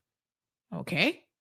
And he sent something from the show and says that interesting, you don't mute Jonathan, always muting the real truth. Now, funny enough, this would have been the Jonathan that eventually got blocked. So he sent some screenshots saying, oh, it's funny that I'm not muting Jonathan. And I don't know what Jonathan was saying at the time that he would have said that. But anyway, right? So I'm like, okay. Again, he keeps going on and on. On that particular show, he kept commenting. And listen, you guys can see there are people, Siobhan has commented, I don't even know how many times this morning. I allow people to comment. When you start getting a little bit obsessive in the comment section, and it's like you're saying the same thing over and over and over again, people get it. You don't have to say something, the exact same thing 50 times. Now, if you're saying 50 different things every single time, that's different. When you're being repetitive and you're just going on and on and on, people are like, okay, we got it, right?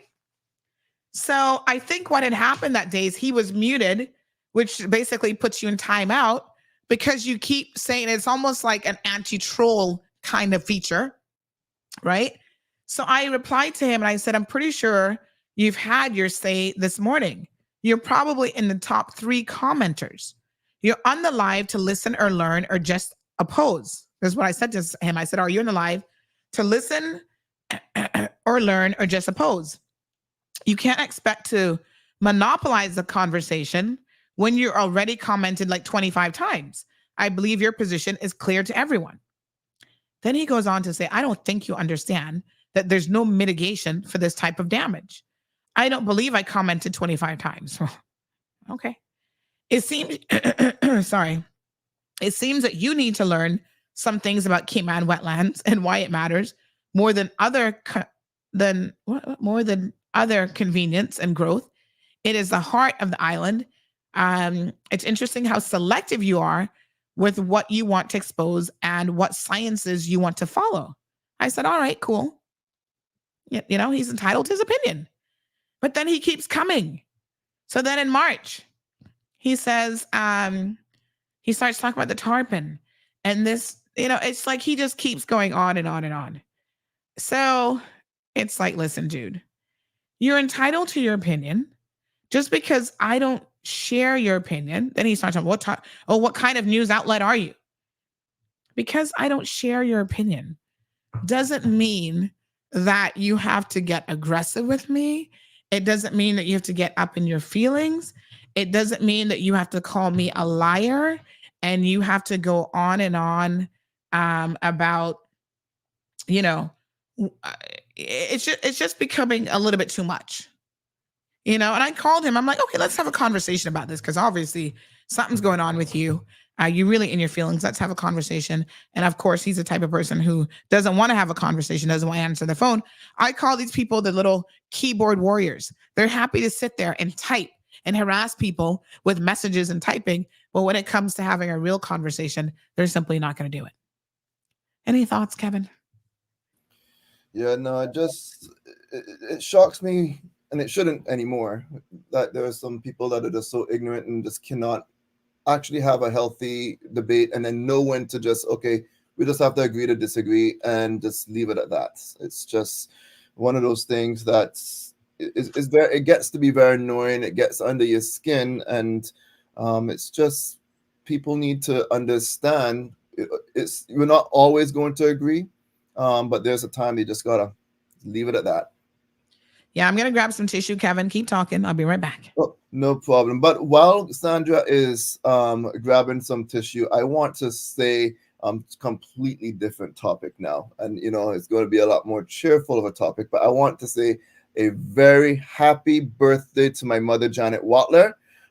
She today's her birthday. My family chat's blowing up, wishing her a happy birthday, and I'm wishing her many, many more. I'm going to embarrass her because I know she probably didn't want me to say anything, but too bad. You embarrass me all the time too, so I get to embarrass you at times. But happy birthday, Mom. I love you very much. Wishing you many, many, many more birthdays. And I can't wait to be able to come on back and celebrate with you sometime in the not so distant future. Awesome. Yeah, so Nick, listen, my message is to you, just relax yourself. You have more than one platform that's available to you to get your messaging out there. I have said it more than once, and I'll say it again. Our environment is extremely important. We do have to prioritize it. And sometimes a balancing act is required on how we're going to get certain things done. I've not formed an opinion on the East-West arterial because, again, I'm waiting on the EIA to come back. And I think that's why processes like an environmental impact assessment is really, really important, because that's how you learn and educate yourself about what it is that we're looking at, what sort of impact, and is it something that the experts believe can be mitigated. I'm no expert when it comes to the environment, so I'm willing to concede to the experts. And I think that it's so funny when he says that I want to believe the science that I want to believe and others that I don't. I mean, I haven't had any scientific information about the East-West arterial. So that's what I'm saying. I'm saying, let me see what the experts have to say. And so, until I have that information, I can't really form any definitive positions one way or the other. Now, I believe in science. I think it's so funny when someone makes that kind of, interesting comment to me, because I am more inclined to believe science than a lot of people. And I think a lot of people will know this about me, that I look at data and I believe in reading and researching. And I know that things, maybe 2 years ago, scientific data in one particular area was leading towards something. Now they have additional information. I always encourage you guys to read and to learn and to take in as much information as you can, because things are constantly changing. There's no such thing as, even in the medical profession, for example, something that is going to be like, okay, we know this for a fact, and this is going to stay like this always. A lot of times new information comes to our attention that, we need to consider and we need to look at. And so that's really, really, that's really important. So I'm always, one to say, what does the science say, if there is any science? If there isn't any science, then, what's the position, and so on. So, when you kind of make sweeping statements like, oh, you're a liar, and and you're only looking for attention, that's the only reason why you're now talking about it. I think that is so funny, because the most interesting thing that I'm a numbers person, in the sense that I'm always looking at numbers, and talking about the environment doesn't make your numbers go up. So let me be very, very clear. That's not, he said, oh, you're only talking about this now to get views. I almost choked on my tea, because talking about the environment in Cayman does not get you views. The numbers were dropping as we were talking to Gina and talking about the environment. When the numbers went up over 500, almost 600 people, was when the lady called in towards the end of the show, and she was getting a little bit animated. So Nick, it's like you're saying things that you don't even understand, that are not true. You're misinformed. But yet you use that as a basis to try to prove that you have a point, or that you're correct about your assumptions about me, when you honestly do not know. Good morning, Denny. Welcome to the program. Morning. The EIA is not to determine whether or not the road would be built. Yes. No, it isn't. No, I didn't say that. I said yes. Like, go on. It's It's to determine how to build it. And what the impact would be on the environment and how that could potentially be mitigated. But I think it's going to tell us a lot about what will be impacted and how. Right. And that's what I'm saying. I want that information in my head before I can say, yes, let's find the balance and see how best we can make it happen and put the road through. I think it's ridiculous that the failure of politicians to provide adequate infrastructure is just allowed to just continue, and people have to get up 2 and 3 hours before needing to be to work just to get there. And if there's an accident on the road, you have to call in late. That's insanity. Yeah. I'm sorry, there's no excuse for that. We need to get this process done so that we can get the road built, so that people can have a better quality of life. I know that the person you're talking about right now, that's what I just said would rub that person the wrong way. But there's one little thing that I think they overlook when they're talking about the environment. Humans are a part of the environment. Of course. So you can't ignore humans, the needs of humans.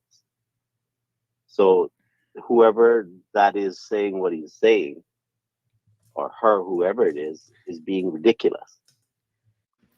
Yeah, one of the things is too, it's all about trying to find that real right balance, because yes, we understand that there's going to be some environmental impacts at some point in time. Some of it's going to be negative, but how can we lower it all together? And that's what that EIA is going to achieve, to try to figure out, okay, these are the best options and that sort of stuff. Yeah. Yeah. And that's why, again, I really can't say how I feel about it, because I don't have enough information. And that's why I'm hoping that the EIA for me will give me as much information as possible. Yeah, it'll either say that here's an issue, here's how we can mitigate it, or there isn't any practical way to mitigate that, so you have to shift from this particular spot to some other part in order to mitigate against whatever it might be. But you remember when Minister Brian and Anton came on the air, and they were complaining about a comment that Gina had made. The comment she had made was, or if the road would be built. But the or if is not what the EIA is about. How to build it is what the EIA is about, and that's why they objected to that comment that she made. Remember that? I don't, but well, both Minister Panton and Minister Brian, because I cannot remember exactly. I don't remember exactly if she was who she was being interviewed by, but she made the comment saying that she was waiting on the EIA, and she was trying to explain it, like, what is it? What is it about? Right. And then she said that it's to say how you go about building it. Yes. And then she added saying, or if it would be built, and it's the or if is what they objected to. Okay. Because it's not about that. It's not about if we're going to build a road. We need a road. Wow. It might mean that the road doesn't go in that particular area, or yeah, but saying if we build a road is not the way you say. Right. Well, the road shouldn't go there. That would be absolutely poor communication. Yeah, but I'm sure that that's exactly what she meant. Hopefully, it is what she meant. We can Anyhow, we'll certainly ask her the next time she's on the program. 936 folks 2626 is the telephone number. So yeah, I mean, sometimes you've got to listen very, very keenly. And you know what, Kevin? There are times when we say something and it doesn't quite come out, like it doesn't convey exactly what it is that we're trying to say. So that's all part of communicating, I feel like. It happens all the time, even to the best speakers. There are times and sometimes you say something and you actually say the actual opposite thing without even thinking of it. And you don't even have an idea until someone might call you out, or if no one calls you out, you don't even know that you actually misspoke. So it's certainly something that happens to anyone, whether you're a new speaker or someone that's been speaking for 20, 30 years. Yeah. Yeah. And you have to be very conscious and deliberate about what you're saying, and listen to yourself as you're saying it. And that's not always as easy as you think, because again, like in my case, sometimes I'll get like a name wrong. I know the other day I was talking about the pilot and I kept saying some other name. And that's because my brain had a little bit too much going on, trying to do stuff here. And if I'm not like, okay, just take a minute, don't touch anything, don't read any other messages, just really focus and listen to yourself and what it is that you're saying. That's one of the great things when I took Toastmasters that I really gained as an asset from being a member of Toastmasters, is the ability to listen to yourself, right? Not just hear yourself, but to listen, because I didn't realize, for example, and I know that I still do it quite a bit, that I use a lot of crutch words, especially when my brain is engaged too much. So I'll be like, like really, and there's some words that I'm like very, very repetitive with, right? I'm not at my best when I'm doing that, when I'm communicating. And that is because I'm not really focused on what it is that I'm saying. Yep. Good morning, caller. Toastmasters is also quite different than what you are also doing now, because Toastmasters, you are controlled. You have your little notes in front of you. You have prepared speeches and stuff. Yeah, exactly. But you're reading WhatsApp messages. You're reading social media comments. You're getting phone calls. You have so many other environmental factors that are now part of it. That, I mean, you're multitasking, and none of this is scripted, by the way. A lot of people don't know that I actually, and I'm going to say this, is going to sound a little bit crazy. Most of the shows that I do, there is zero preparation, in the sense that I'm not sitting down here saying, I'm going to talk about this, and then I need to, it's very, very organic and fluid. And that's why sometimes, even when people send me a video, I don't watch the video beforehand, because I want you guys to see my authentic and true response to the video. Of course, I might say to Kevin, please screen this, make sure there's no profanity in it. And then I'm watching it for the first time, the same time that you guys are watching it, because I want my response to be honest and authentic, not something that I've had a whole day to like really, really think about and to process. Good morning, caller. Good morning, Sandra. How are you today? Not bad. How are you? I'm okay. I with interest listened to what Denny had to say regarding the east-west arteria, and I've been listening to your comments as well.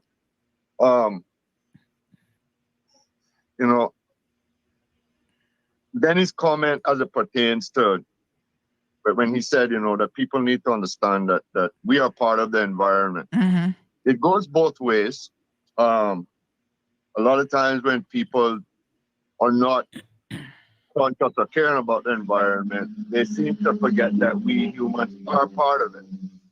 We are, if you're going to look at it from a biblical standpoint, we are to be stewards of our environment. We are the caretakers. That being said, I don't think that there is even the slightest question that the roadways for the eastern districts are not able to withstand the load that they have nowadays. If you look at Bordentown proper itself, it's just not doable anymore. Yeah, I mean, they weren't designed for that. Long gone. Yeah. So the need is definitively there. Right. And even if, let me just say this, because I see Miss Brenda saying, do we actually believe, does anybody believe that building more roads is going to, does anyone on here believe that building another road will ease the traffic problems? Of course it will. Yes, of course it will. There's no two ways about it, because our existing infrastructure was not, at the time that, we had these roads and this infrastructure created, our population size wasn't anywhere near this. Even if we did not import a single additional car, and you said, okay, just fix the bus system, they're not even designed for proper public transportation. I agree. So, we have to look at something in terms of road infrastructure. It's not the only answer. We have to have it. It is, once again, Bordentown. I mean, as somebody who drives that road daily, it is extremely dangerous. It has destroyed whoever is living in that area's quality of life. And I'm not even talking about the people who are trying to get to work at this moment. I'm talking about, for one thing, as Dennis said, when you have one crash, when you have one traffic incident, everything gets held up. There's no alternative route. Yeah. I would quickly say this. A lot of the folks who are on the side of no road have no problem and had no problem with the infrastructure, for better or worse, legitimate or illegitimate, that has happened on the western side of the island. But when it comes to the eastern side of the island, they seem to be under the impression that, no, that has to be all kept wild, while those on the west side can take out the vast majority of Cayman's red mangrove estuaries. Now, on the opposing side, you have the folks who are just push it through, no matter what the cost is, right? We're once again, we're looking at two extremes, and the common sense is lost. Yeah. And that's why when I say that there's balance, when I say that there's balance that's required, I think for situations like this. If you're objective about it, you can see that the balance has to be struck. I mean, somewhere, yeah. Sustainable Cayman did come up with an alternative route where the road ran a little bit further south, and it had much less impact on the central mangrove wetland system, which is where the Department of Environment has had their concerns. I think that their suggestion should be taken seriously by the powers that be. I don't think that it has. There has been no impetus, as far as I am aware, to look at that from the perspective of the environmental impact assessment. But that is a solution. So, I mean, on one side we have one extreme, on the other side we have the other extreme. And for years and years and years and years, this issue has been compounded, and we do need to move forward. Right. Now, Jonathan, the EIA process. Jonathan, let me ask you a question, right? Yeah. When you talked about West Bay, the development in West Bay, when West Bay got the benefit of the Harcool, right? Their bypass, did it ease traffic in West Bay? Of course it did. Of course it did. That's why I don't understand how people think that having an alternative route is not going to ease traffic for the eastern districts as well. And as a matter of fact, from that perspective, Sandra. Yes. Look, one of the common refrains is that, you can put in those roads, and we will still have the bottleneck that is at Hurley's roundabout. Now, I'll repeat, I've said it to you personally before, and I've said it to other people. The only solution there that's going to allow for the free flow of traffic headed west in the morning and headed east in the afternoon is going to be a vehicular overpass. That's really the only solution there. Whether or not it will be implemented is another story. Whether or not people's minds are open to that concept is another story. But yes, as Ms. Archer says, will that solve the whole problem? No, it will not. However, we do need that alternative route to and from the eastern districts. That is that's not a question. That is a certainty. What we need is to find the best way forward.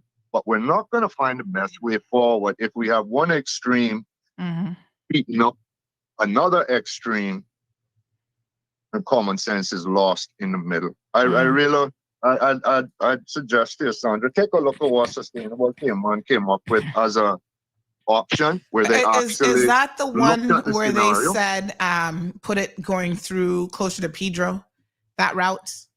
Was that the one? No. Because some group had recommended that, and I'd actually spoken to NRA and stuff about that, and they did tell me, and I can't remember off the top of my head now, why that was completely not feasible. And what they actually said is that it was so interesting that an environmental group was making that recommendation because they then pointed out the one little last piece of ancient forest up there. Basically, they were trying to talk about bringing it up through March Road. Yeah, and they were like that doesn't have. They're like that doesn't have less of an environmental impact. They're like, this is coming from an environmental group. Are they crazy? So I mean, it's about. I think a lot of it is about educating yourself, right? Yeah. No, the Sustainable Cayman option that they put forth, Sandra, has more to do with it starts at the end of the bypass there and goes on where they've already started clearing. It's just that they actually moved the road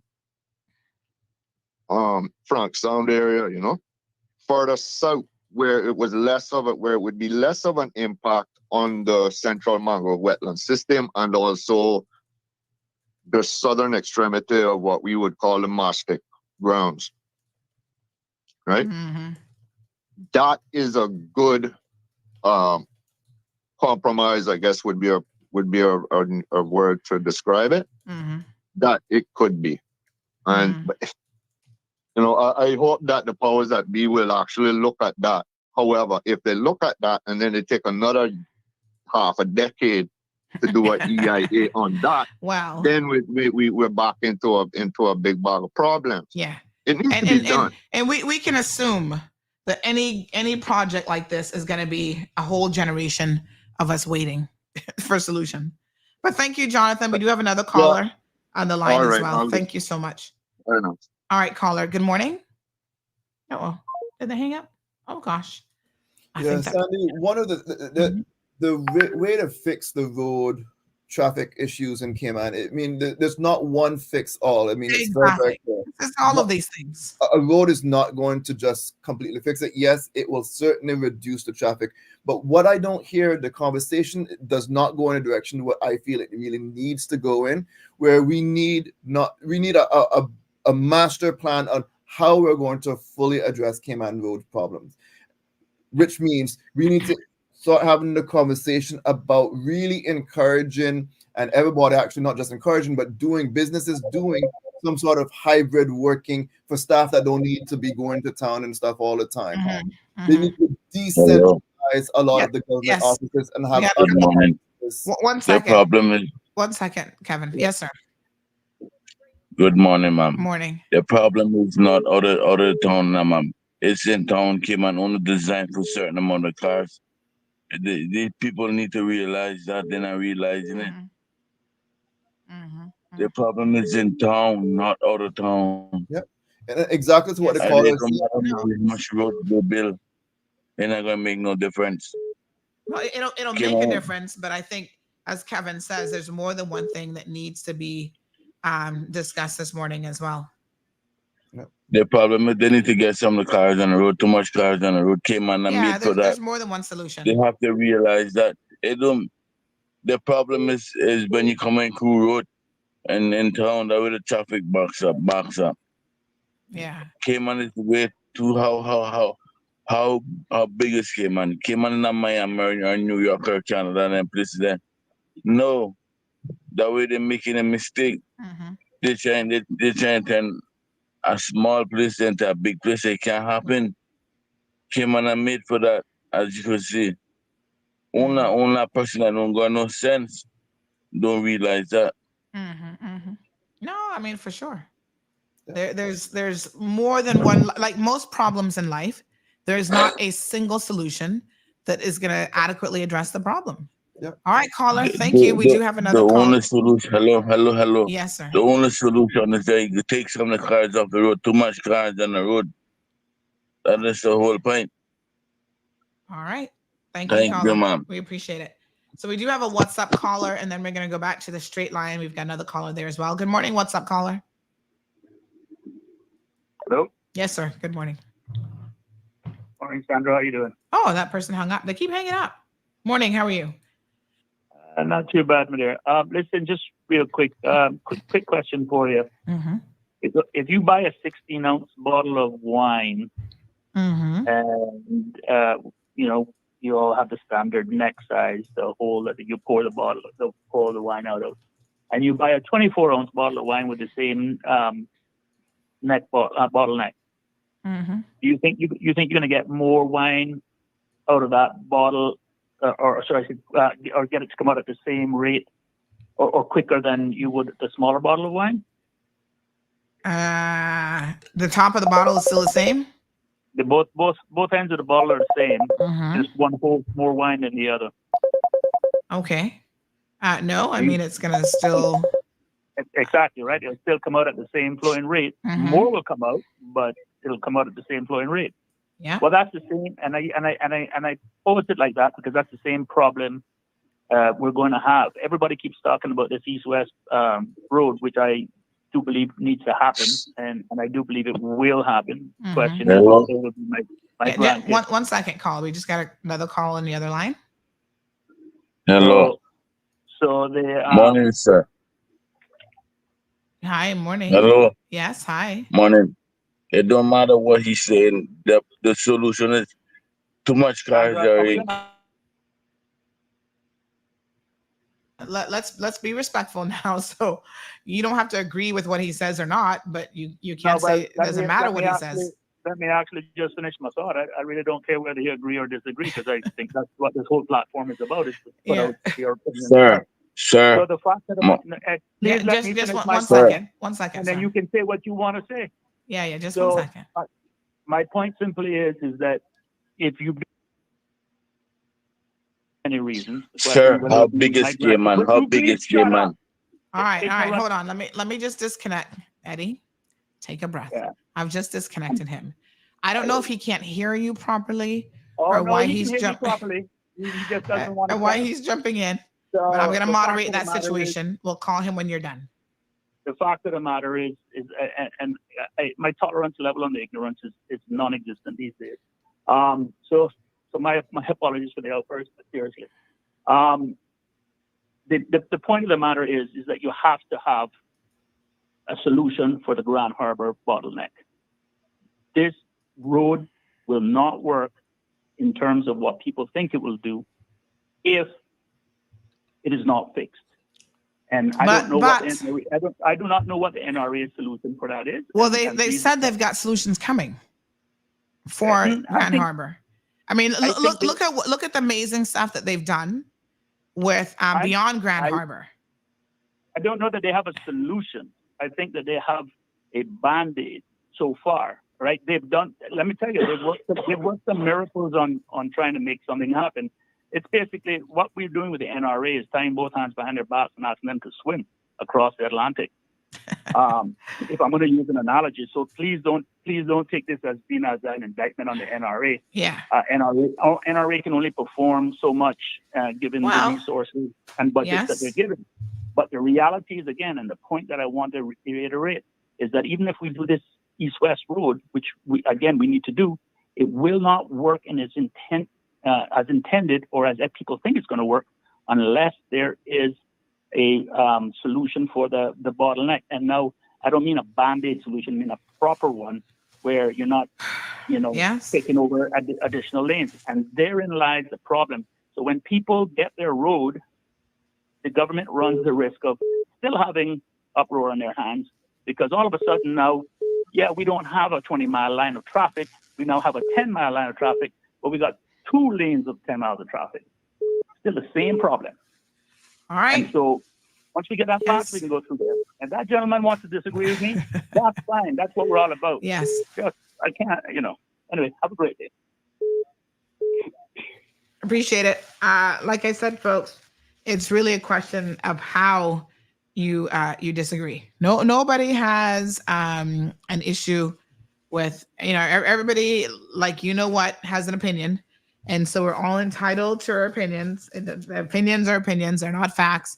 People are entitled to it. But like I was saying earlier, it really is a question of how you communicate those opinions with each other. So let's give him a call back, and I'll give him Hello, Sandra. Hi.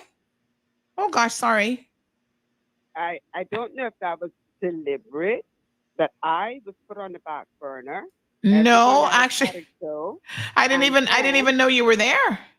Yes, I was here. Yeah. First. I was here first.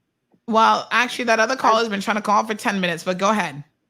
And then before I say anything else, let me just ask you, you were speaking about not liking to be controlled.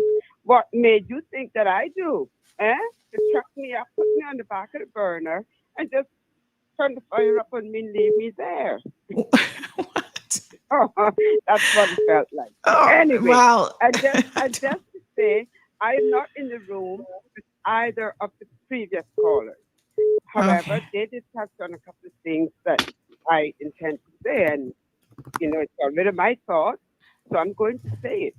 I don't want anyone to believe that I am against improving the roads. A lot of our roads need improving, but we can build 1 million new roads. It is not going to solve the traffic problem that we are experiencing. What we need to do is address the problem. And once the problem is addressed and they try to resolve it, because it's not going to be a quick fix, and the problem is that we have too many vehicles on the road at the same time. That comes as a result of us being now overpopulated and continuing to be overpopulated. So it doesn't matter how many new roads you put in. You might get a smooth ride for maybe the first couple of miles, but then when you meet that jam in every roundabout, and let me just say, I think the roundabout is probably the worst idea they could have put in Cayman. But once you reach those roundabouts, and people are confused about how to use them or where they're going and so, that is another problem and another accident which backs up the traffic. I will say this, especially from the eastern end, that should have been looked at a long time ago. And yes, I agree, the roads need to improve. But to repeat myself, if you're putting in a new road with the idea, thought, hope, dream, or whatever, that is going to alleviate the traffic problem, please, I beg you, do not waste the people's money. That's not going to work. We have to be transparent about this. Some people are not going to like it, but we have to think we have long term. We have a serious traffic problem. Let us address that. Traffic problem has come because we have too many people here on island. Look around, Sandra. Every yard you pass, it's got 6 or 7 cars in the yard. Most of them are probably yards that have rentals, or it could be a big family. But all of those cars are on the road at the same time, trying to get to the same place for the same time. So let us address the problem. We're tired of brain injuries trying to be remedied with gauze. And everybody wanting to build something to have their name put on it. We don't need that anymore. We'll give that to you. Give us what we need. Anyway, have a good day. All right. Thank you very much. I appreciate it. Okay. All right, folks. You know what? If you create a virtual highway, you can put your name on it. It's like the Mall Road. No physical road needed. Sir, just give me 1 second. I do want to call the other guy back who had been calling for quite some time now. He's called at least 4 times this morning. So we want to give him... Sorry? You want me to wait? Yeah, if you don't mind. Let's just give him... And I saw Denny trying to call back as well. So we're trying to get everybody and give everyone an opportunity. All right. Yes, sir. Yes, sir. Good morning. Listen, leave them alone, make them go spend all the money making road, and it's still not going to solve the problem. It's still not going to solve the problem. No matter how much road you build, Cayman is way too small. They got to stop being crazy and understand. Cayman are made for design for that or made for that. Way too much cars on the road. I don't care how much more road they make. They could make a bridge with highway. It's not gonna make a difference. In town is the problem. Cayman is way too small. They must understand that. Okay. Thank you very much. Thank you. All right.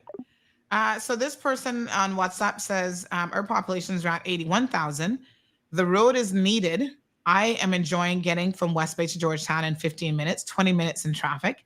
And I want the same for the Eastern districts. That's what somebody said who comes from West. Good morning, There you caller. go. Hi again, Sandra. Hi. The gentleman, I believe you said his name is Mr. Eddie, who was talking previously.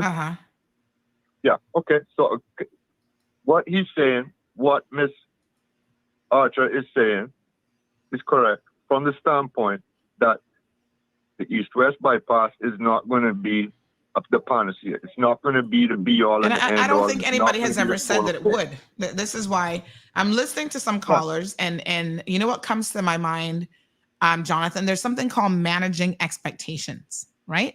And this is where you clearly communicate what something is going to accomplish, what it is designed to do. And if we're not managing expectations, whether it is as a country, as government, whatever, then our people are always going to be complaining for no real reason. No one has said when it comes to traffic management that the East-West arterial, if it is built, is going to be like, oh, manna from heaven. No one has said that. It's one part of what needs to be done. Yes. It's just a part of it. Yeah. It's a part of it. We need proper traffic. We need a proper public transport system. We need to have some sort of restrictions on the importation of vehicles. And here's the thing about it, right? It is unrealistic. It is unrealistic to think that our population is going to decrease. Now, they say we had 1,000 less work permits. I don't know exactly how that happened in a space of a month. That's probably all the fraudulent ones that people didn't have work for those people in any event. But having said that, you know, there are very few populations that retract or get smaller. And when that happens, those countries start begging people and paying people to come so that they can have population growth, so that they can continue to develop. Development is necessary. It is a question of pacing it properly, pumping the brakes. I think the problem with us, if we've just been on this super fast highway of development with no consideration for anything else, it's been uncontrollable. And in my mind, that's a very different situation. Cayman doesn't have an overpopulation problem. It's not uncontrollable. It has been uncontrolled. Well, yes, absolutely. We don't have an overpopulation problem. We've had an influx in a short period of time that is making the average Caymanian feel like, oh my God, I can't take this. Like it's too much. It's everybody. It's everybody who is feeling the overall loss of quality of life as a result of this. We have seen Cayman, I've seen a statistic that has said that Cayman is, by ratio, by our population, has seen our population increase more than any other place on earth in the amount of time that we have seen our population increase. Mm-hmm. It has been a gold rush mentality for decades now in Cayman. And because of that purposeful ignoring of foresight, not incompetent, it has been a purposeful ignoring of foresight and the need for infrastructure, regardless of what type of infrastructure it is, to keep up with that and to find that balance. That is where we find ourselves now. And of course, what are you going to start to? What do people expect? Start kicking people off the island? Cayman we are in this position now. So we have to find solutions, and we have to get real about the way forward. And absolutely, we have to be more careful about how many people are coming to Cayman. The question of development in Cayman, it is actually unsustainable what is happening here in Cayman. People seem to think that, for instance, the construction industry can just keep on going into perpetuity and building up massive, massive housing complexes. It can't, it's not sustainable for this to continue. You have a lot of folks who make a lot of money off of it, and they're not concerned with the consequences, long-term and or medium-term, that are coming with that. Yep, even in terms of the environment. This is what we were saying yesterday. Like, there's some real impactful things that are actually happening. And so we need to consider. Now, here's something that someone said, which I think is very, very interesting. They said we had a master ground control. Linford came up with that plan, and it wasn't implemented. And this is where we need to address the political arm of this country, because they are part of the problem. We've had solutions on the books sometimes for 30 years that have never been implemented because they are too busy in a pissing competition with each other and trying to outdo each other. And every single time a new politician gets in, a new political party gets in, they scratch everything that had been laid before them, every foundation, every research, everything, and they want to start all over again. And we can't continue doing that. That is a recipe for disaster. And that's exactly what we've been doing. And to this person's point, they said Arden did the West Bay bypass first, cause at the time, first cause, I think that might be something else, but it was the worst traffic. And then it has taken them another 20 years to restart the East-West, 20 years to restart the discussion. This is madness. It's no wonder we feel like we have some serious traffic problems if it's taken an average of 30 years to do anything infrastructure-wise. Come on, folks. And I agree that there's, been a lot of failure in the past, and there's a lot of, we know that there's so many things that what the issue is, we know what those issues are. The thing is now we need to start looking forward and how we're going to be fixing these issues. And it's not going to be just the government, it's not just NRA to be able to fix these issues. It's going to have to be everybody do their part in order to fix the issue. Again, I mentioned the hybrid working environments. Staggered school hours is one way to help take some of that traffic off the road.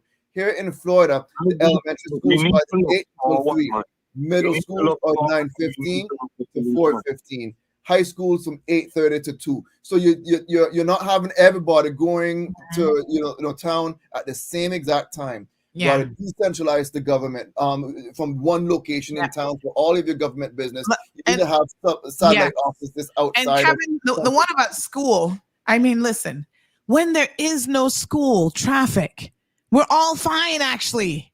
Yeah. So that tells you how much the school traffic is actually impacting us in the mornings.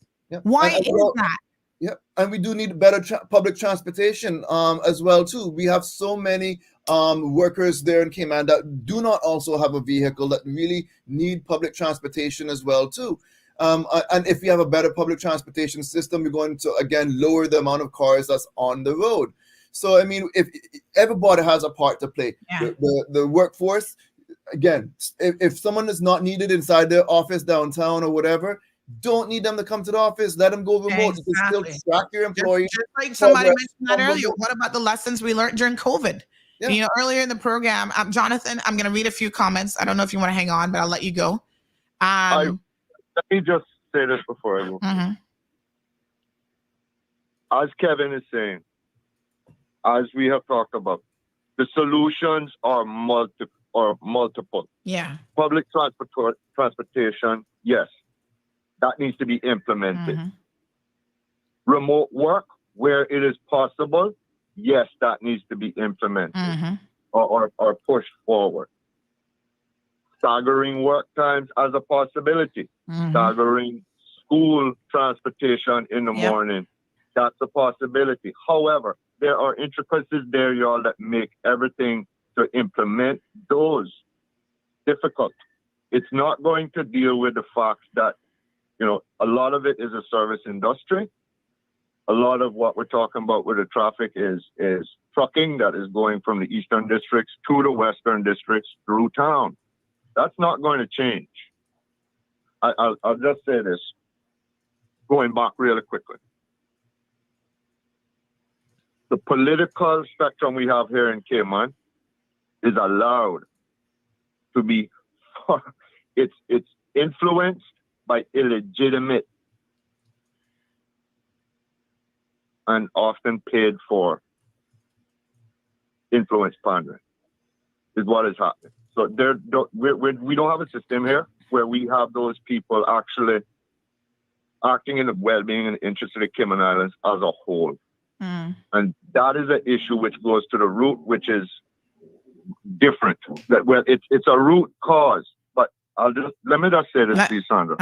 The only solution for the bottleneck at Hurley is a vehicular overpass. That is the only thing which is going to allow for the free flow of traffic from both directions. That is the solution that we need. And I'd love to see that conversation happen and people open their eyes to that reality. That's the only thing that's going to help the bottleneck. All right. The only thing. Thank you very much. All right, we have a few comments here. Alberto says the private sector needs to get on board and allow remote working for applicable roles. Then ferry cars to Newland/North Side. Build the road until the areas of environmental concerns for now. Too many imported people, says Sandra. Gabby says, so true. Japan is going through that right now. Too much elderly people. And I think, when we start to talk about population control, we have to be, again, cognizant, because a lot of times this happens with situations of unintended consequences. We don't think about what those unintended consequences are until it happens. It's like China. They were trying to do population control and had the one-child policy. And look at the unintended consequences of that. There's some serious social issues in China as a result of their one-child-only policy. And I mean, it's really horrific. Let's not talk about the massacring of probably millions of female children, because their value went down. If you can only have one child, you are going to ensure that one child is a boy. So a lot of babies have been killed and aborted and killed at birth because, unfortunately, they were not fortunate enough to be born with a little pee-pee. And so, these things are important. But even now, decades on, there are some serious social implications. You have all these men who they're going to be marrying and having children with for the next generations to come. It's just absolutely crazy how we think in the moment that something sounds like a good idea, and we don't recognize the unintended consequences of that. Population growth and control are things, in my opinion, that have to be managed. To say, let's just put a stop to importing all people because we're at capacity, that has a trickle-down effect on everything, especially the one thing that you guys complain about every single day here, which is the cost of living. Caller, good morning. Good morning, Sandy. How are you? Not bad. How are you? I am sounding like you. No, I just wanted to all stuffed up. Yeah. I wanted to give a quick chime in from the western side. I'm geographically challenged. I live out in the west. I'm gonna call it the west. I can speak to the traffic. I guess on this side, and in terms of what Jonathan was saying, but I also see this perspective. I just want to touch on a couple of things. I was of the era where we had to get up at 5 o'clock in the morning, be on the bus by 6:15 to get to school for 8:30. It wasn't fun. And there was no quality of life. And how long ago was that, caller? I think I was your connection's a little poor. Say that again. I don't know if you're moving around or what you're doing, but the quality of the call just kind of went a little gibberish. Sorry, I have no idea. I'm standing in one place. Oh, okay. That sounds better. it may be my carrier. But yeah, no, I mean, like I said, I was in the era, and it was that 2000 period. But don't forget that. So 24 years ago, you were having to get up at 5 o'clock in the morning to get ready for school. Yeah. Yeah. And which district were you living in? I was commuting from West Bay to Georgetown to George Hicks and John Gray. But I mean, my parents both worked in town. So I mean, they wouldn't even venture to go to Walker's Road to give us a ride. Like, we had to take the bus. We had one aunt who, I guess she kind of had like run of the mill where she worked, and some days she was able to take us, but for the most part, we were transported by the bus. Yes. My dad did work for himself, so I also quite a bit of times, got to work with him. But if you weren't, and I remember, the bus driver saying at 7:05, we got to be at the 4-way stop, and like in Olympic, you had to be on the bus. So yeah, I do feel it for the people out in the eastern districts, and the quality of life that they must be having, because let me tell you, there is nobody more right than Siobhan Hyde on a morning when my children are dilly-dallying, and we just get out of the house past 7:10 in the morning, because both of my kids are in school on the Smith Road, Walker's Road side of things. And right. Let me tell you, people will block that road right there by the cricket pitch. Uh-huh. I mean, coming from, I would say, the Bobby Thompson. And I mean, they will block that sucker up. You can't turn left. You can't come through the lights to go toward Crew Road. And I do feel it for them. I too believe that the environment is important. Like, I had a friend visit recently where I took her to hell, and she goes, well, how come they're not developing it? I said, because they're afraid of me, So let me be clear. My dad's a builder. He's a developer. I am pro-development, but I'm pro-sustainable development. And just like the previous caller said, Jonathan, it's not uncontrollable. It's been uncontrolled. And they've just been allowed to run amok. And right to your point, they've just been on this go. But remember, if you don't have a plan, you are planning to fail. We've not had a development. We've not had a development plan. We've not. I think it must be 1970. I could be wrong. Somebody feel free to correct me. But I think it was from the 70s. And I mean, that was when, back in the day, I'm going to call it some of the old hotels, Aqua Beach, Aqua Bay, Plantation Villas. Those hotels, 3 stories was a big deal. It was a big deal. Now we're hitting 10, 15 stories. I mean, and I'm going to agree with Ms. Brenda. We are overpopulated. So to say that we need more people to stretch the cost of living so that we can survive. Well, you know how I feel about that. But no, I don't believe bringing in more people is a solution. And I also agree with her that if it all clogs up at one place, then Green Road be a huge benefit. I mean, once they get down to, I think that they thought that roundabout, the Hurley's roundabout, like that was going to be the road to heaven. What if it's bottlenecks right there? Just like the other previous caller said, if you've got 24 ounces of wine, you could actually dump it out, top off the bottle, dump it out all at once. It'll come out faster, but guess what? It'll still only be 24 ounces of wine, and it'll come out faster, but it'll all go to the same place. And if you don't have it dispersing into other areas, I mean, for the first time, I actually got on to the airport connector road from the airport, and I was looking around. I thought I was in a different city. I said, wow, I didn't know we had all this road space behind him. So, I mean, there may be options. I don't know. I'm not an expert. I don't want to come across as, that I am an expert, but I will tell you in exchange for, I guess, better quality of life in terms of traffic, we've lost the entire beach view on our route, not only because we've traded that land, but now we've allowed that developer as well to develop every piece of land on CMR Beach, every sidewalk, and then some. All right, here's a comment. Let me ask you this. Ms. Brenda has a comment here, and you live in West Bay. She says people in West Bay don't experience the traffic problem that people in Savannah, Bordentown, Northside, and East End deal with every day, twice a day. I have friends who live in West Bay and they tell me that they can get up at 7 a.m. and be at work at 8 a.m. But that wasn't always the case. I've lived, now I'm not a West Bayer, to be clear. I'm a Georgetowner. But when I first moved to Cayman, I was living in West Bay and the traffic was horrendous. And the traffic was a nightmare. It was a nightmare. It was just like what it is from the eastern districts. Absolutely. So I can't empathize with those people. I can't empathize with them. I'm telling you, there is no gotten more right than Siobhan Hyde in a little bit of traffic. I be directing people out of West Bay. Do not move. Do not come. We got crackheads. We got robberies. We got all sorts of stuff. Do not come. I do not want that here. We can't take a message up in this place, but we can't take a message in this.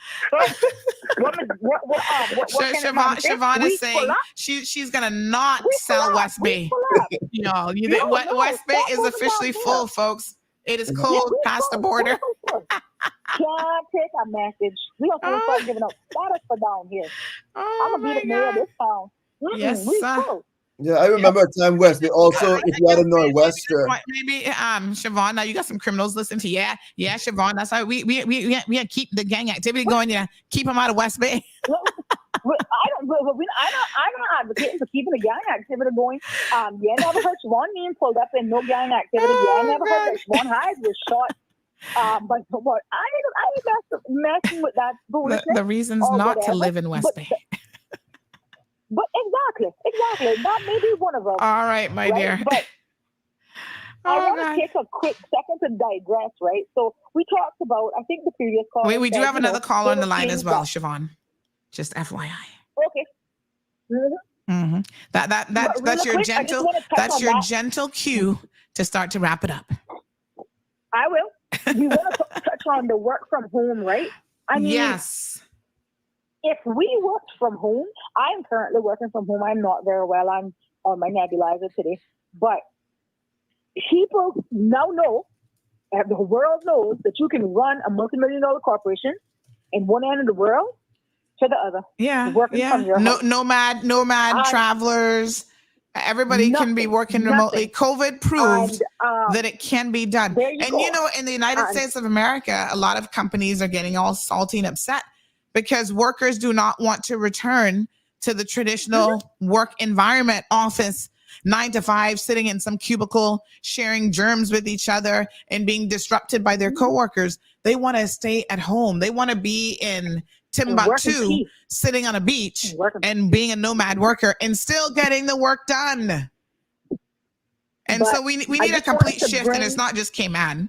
The entire world needs a complete shift in mindset about this. But we need to start here. I ain't worried about to fix the world's problems. We need to fix Cayman's problems. And a lot of the companies that we work for or we work with are international companies. So if they're not on board with remote working and whatever, but big kudos. Thank you so much, Siobhan, for the call. Let me say a big shout out to the companies that have continued to allow remote working. Now, I don't know all of them, but I know that Maples and Calder is one of them who allows, I think, up to 3 days a week, their workers can still work remotely. So the majority of their staff, they're like, we're fine with you working remotely. Because you know what?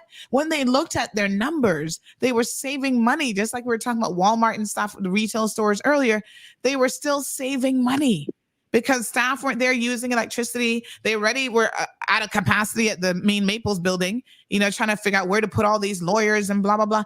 Hey, if you want to work at home remotely and you're still having online meetings, you're still managing, your staff, you can still get work done. Your productivity level in a lot of instances actually went up. Who cares where you are actually getting the work done? Give us a break, folks. Y'all need to get with the times. Yes, there's some jobs that are forward facing that you have to show up for. But outside of that, there's a lot of stuff that can be done remotely.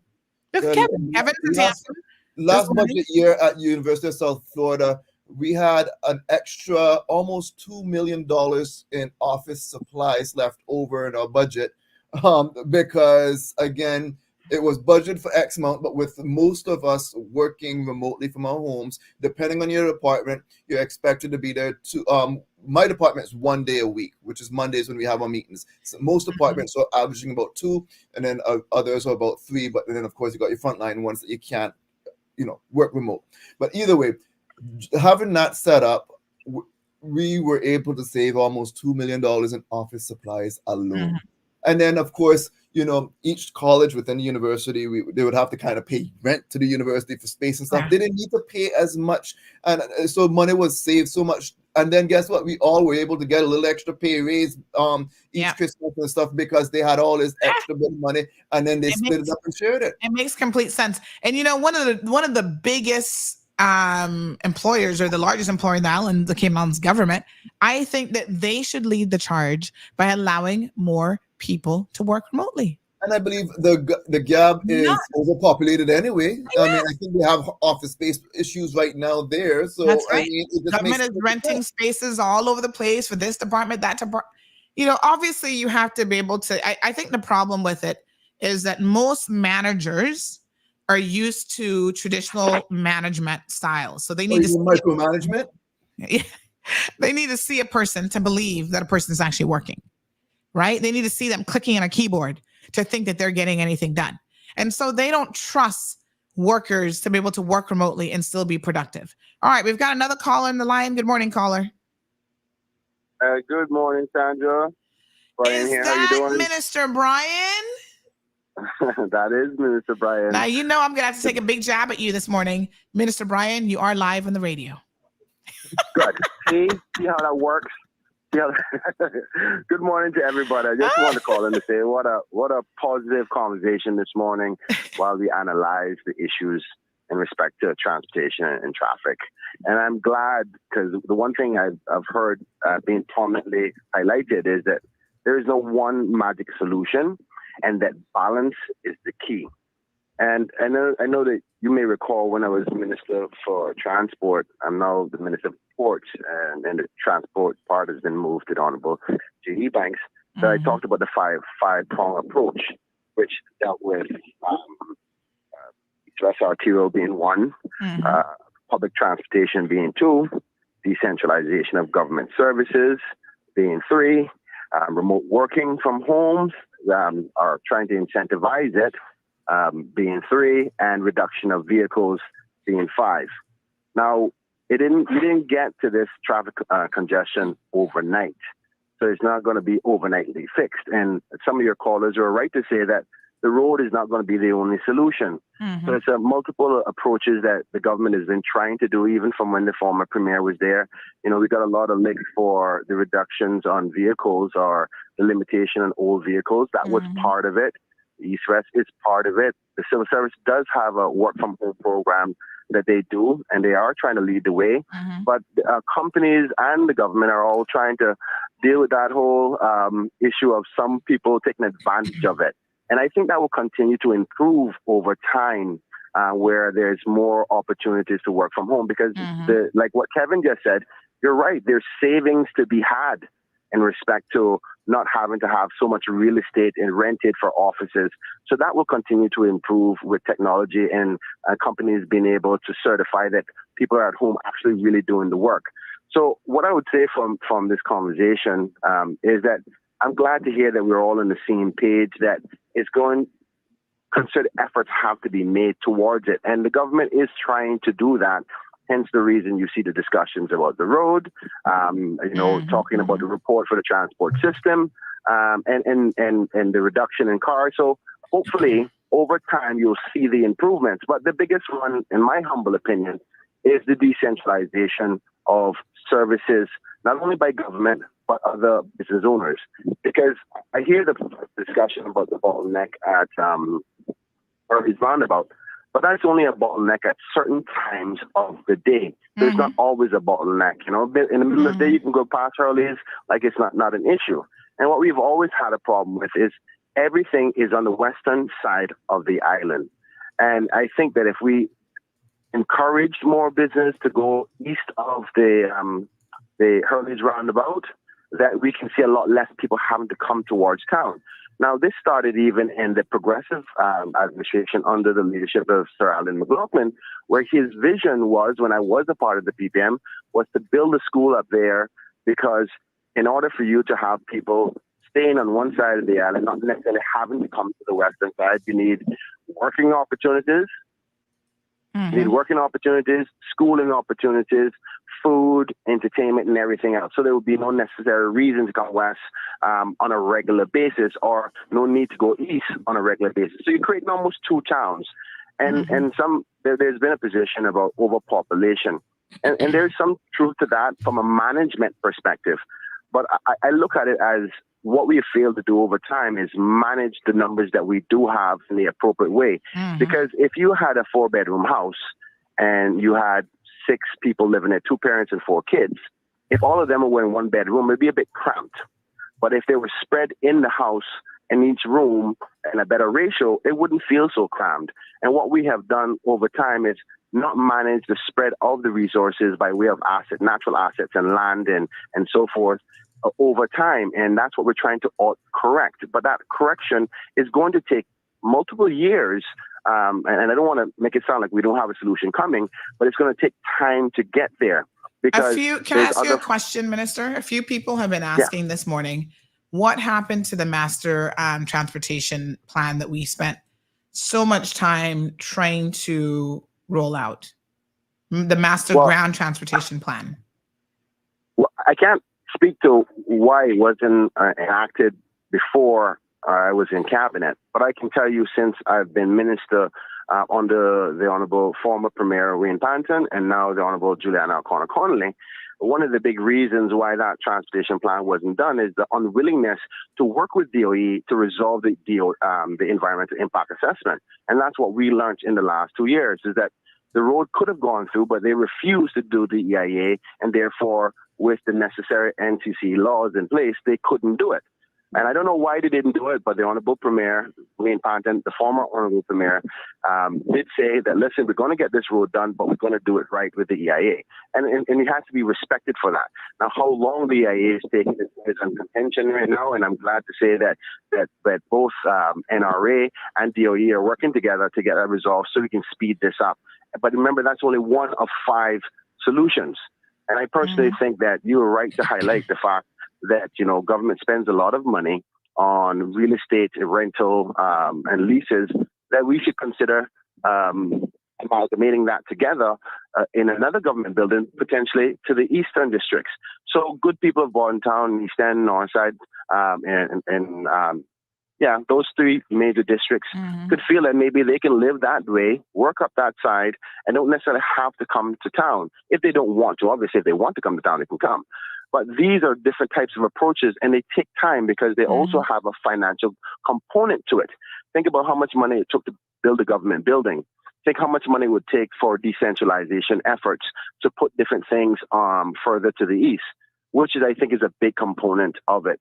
But the transportation system is being worked on, and I'm certain that the minister will have more information in the coming months for the public. But it's taking these approaches in isolation, working hand in hand together, coming together and seeing the solutions, but also doing that at the same time as we're seeing the growth. So you may take 2 steps forward, but you only see that you're actually 1 foot ahead because the growth is sneaking up behind you with another step. So it's the management of it. And I want to leave the growth is outpacing the development. Yes. So it outpaced it because we didn't do anything to think about it over time. But I want to leave you with this. I'm so happy that the conversation is positive in recognizing it's about balance, and that solutions are being active. I would totally be understanded if people be upset to say, well, there's nothing in those 5 prongs that I just spoke about being affected. But you can see, if you look back over the last year and a half, that we're trying to tackle each and every one of those prongs because we think collectively it will reduce the traffic congestion and transportation issues that we have, and that we'll start to see more relief within the next half a decade. And 2 years of that is already gone, but I'm confident in the Minister for Roads that there's a bigger part of a bigger picture that will alleviate these stuff over time. So I'll leave you there. I just wanted to say positive conversation, and hopefully my input will give a little bit of more understanding to the bigger picture. All right. Thank you very much. God bless. Have a good day. Okay, 936-2626 is the telephone number. Anne says government working from home. It does not work because the people don't answer the phone or their emails. It was hopeless during COVID. Well, honey child, they don't Exact answer opposite. During COVID, I actually heard that people actually got onto people at a lot government. easier. Yeah, I mean that wasn't my experience. I don't know what department she's dealing with, but probably those are the kind of people who are not going to answer their phone even if they're at work. And that's so easy to track, and those employees, goodbye. I mean, it's very, very easy to see what their productivity is like. If we truly want a world-class civil service, we can't just call them that. We have to set certain benchmarks, and answering your phone should be one said benchmark. Responding to emails within a certain amount of time should be this a benchmark. And when people are not doing those types of things in the jobs, that should be part of their performance review. And if they're not living up to it, we got a lot of unemployed Caymanians who would gladly grab those government jobs and do a very fine job at it. I'm just saying. And there's a whole lot of more documentation that takes place naturally from working remotely. Can't say, oh, so-and-so came to my desk and say that, and it becomes he said, she said, kiss and match. It's really one of those things that they'll be able to definitely document, and you have it right there. I got the email, you didn't respond. What were you doing all day? I don't see anything that you've done. And then, you put them on their performance improvement plan. And if they fail that, goodbye, get them out until you get someone else. A lot of people would love to really fill that position. Absolutely. Another thing I would love to see going east, because right now I think countryside is the last point where you'll be able to see any grocery stores or any banks other than the little mom-and-pop shops that part, a whole lot of things that you might need is just not available there. But I would love to see. I remember when I was growing up way back when, and I think it was Hurricane Ivan that took hurlers away out in East End. There was one way out there. And again, you got the Fosters that is all the way across from Moritz. Yeah, Moritz Tortuga and the Wyndham Reef Resort. But I mean, other than that, in between there is no grocery stores, no banks. I think there's a little small branch up. I think that the branch is still up there for CNB. I don't remember. Is there a branch up there now? No. Maybe it's just it's just an ATM. In East End? In East End, yeah. There's no bank out there. Oh, but there is at East End at the Health City. There's a bank in there. Mm-hmm. I forget which bank it is, but one of the banks are there. It's not CNB, but it's another bank. Is it but it's still far away from Bordentown and those other areas, because that's still a heck of a commute to get from Bordentown all the way to, let's say, Health City, or all those folks in between. If you had something that's kind of in that area, you do have a hardware store that's there. That's kind of closer to the Bordentown area, but there's not a whole lot, and everyone's forced to go all the way to west to town to be able to do some of the business that they might need to do. I mean, listen, those of us who live in the Savannah, Lower Valley, even Bordentown area, a lot of people tell you, they want to keep it. And this is where people, again, you've got to manage expectations. Y'all need to decide what you want. You can't have your cake and eat it too. So do you want it to just primarily be residential? Because every time a developer comes in and says, oh yeah, I want to put up a plaza, the kickback that they got for Countryside and Country Corner. Country Corner is now expanded towards the back. There's additional stores and restaurants and whatever. I didn't even realize that was actually constructed and completed already, but there's more stuff that's going to go on back there. The residential people complain. They don't want it. So, I remember one of the big arguments when Countryside was going in was they were saying Savannah was a dry district and they didn't want no bars or anything serving alcohol there. And that was one of the people always fighting against moments at the time. Yeah, I mean, people are always fighting against these things. And so once again, we have to decide if we're going to decentralize Georgetown, that means that there has to be these hubs. There has to be like a Countryside where you can have banking, you can have a grocery store, you can have a dry cleaners, you can have your communication store, both Digicel and Flow are there. I mean, listen, there are times, I mean, I try not to have to physically go to any of those places if I can help it. I like online payments. I want to pay my bills online. Big shout out to the Water Authority. They've just redone their whole online portal. You know, I want to be able to do all those things. I can't be bothered coming and standing in line at a CUC or anywhere else to pay a bill, even at the gas station, to try and pay my CUC bill. So we need to improve on the technology. We need to encourage people to get with the times, because those are always the people who are feeling like they're being left behind and you know, oh no, I need to go to a physical store. I need to go to a physical bank. I don't need to go to the bank. What do I need to go to the bank for?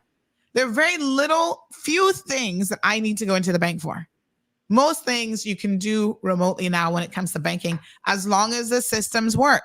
But we also have to educate our people, Kevin. We have too many people that are still of the mindset that they have to do all of these things to get anything done. I'm just saying, you know, they don't want to, they live in a household with 4 different people, you know, maybe some adult children, whatever.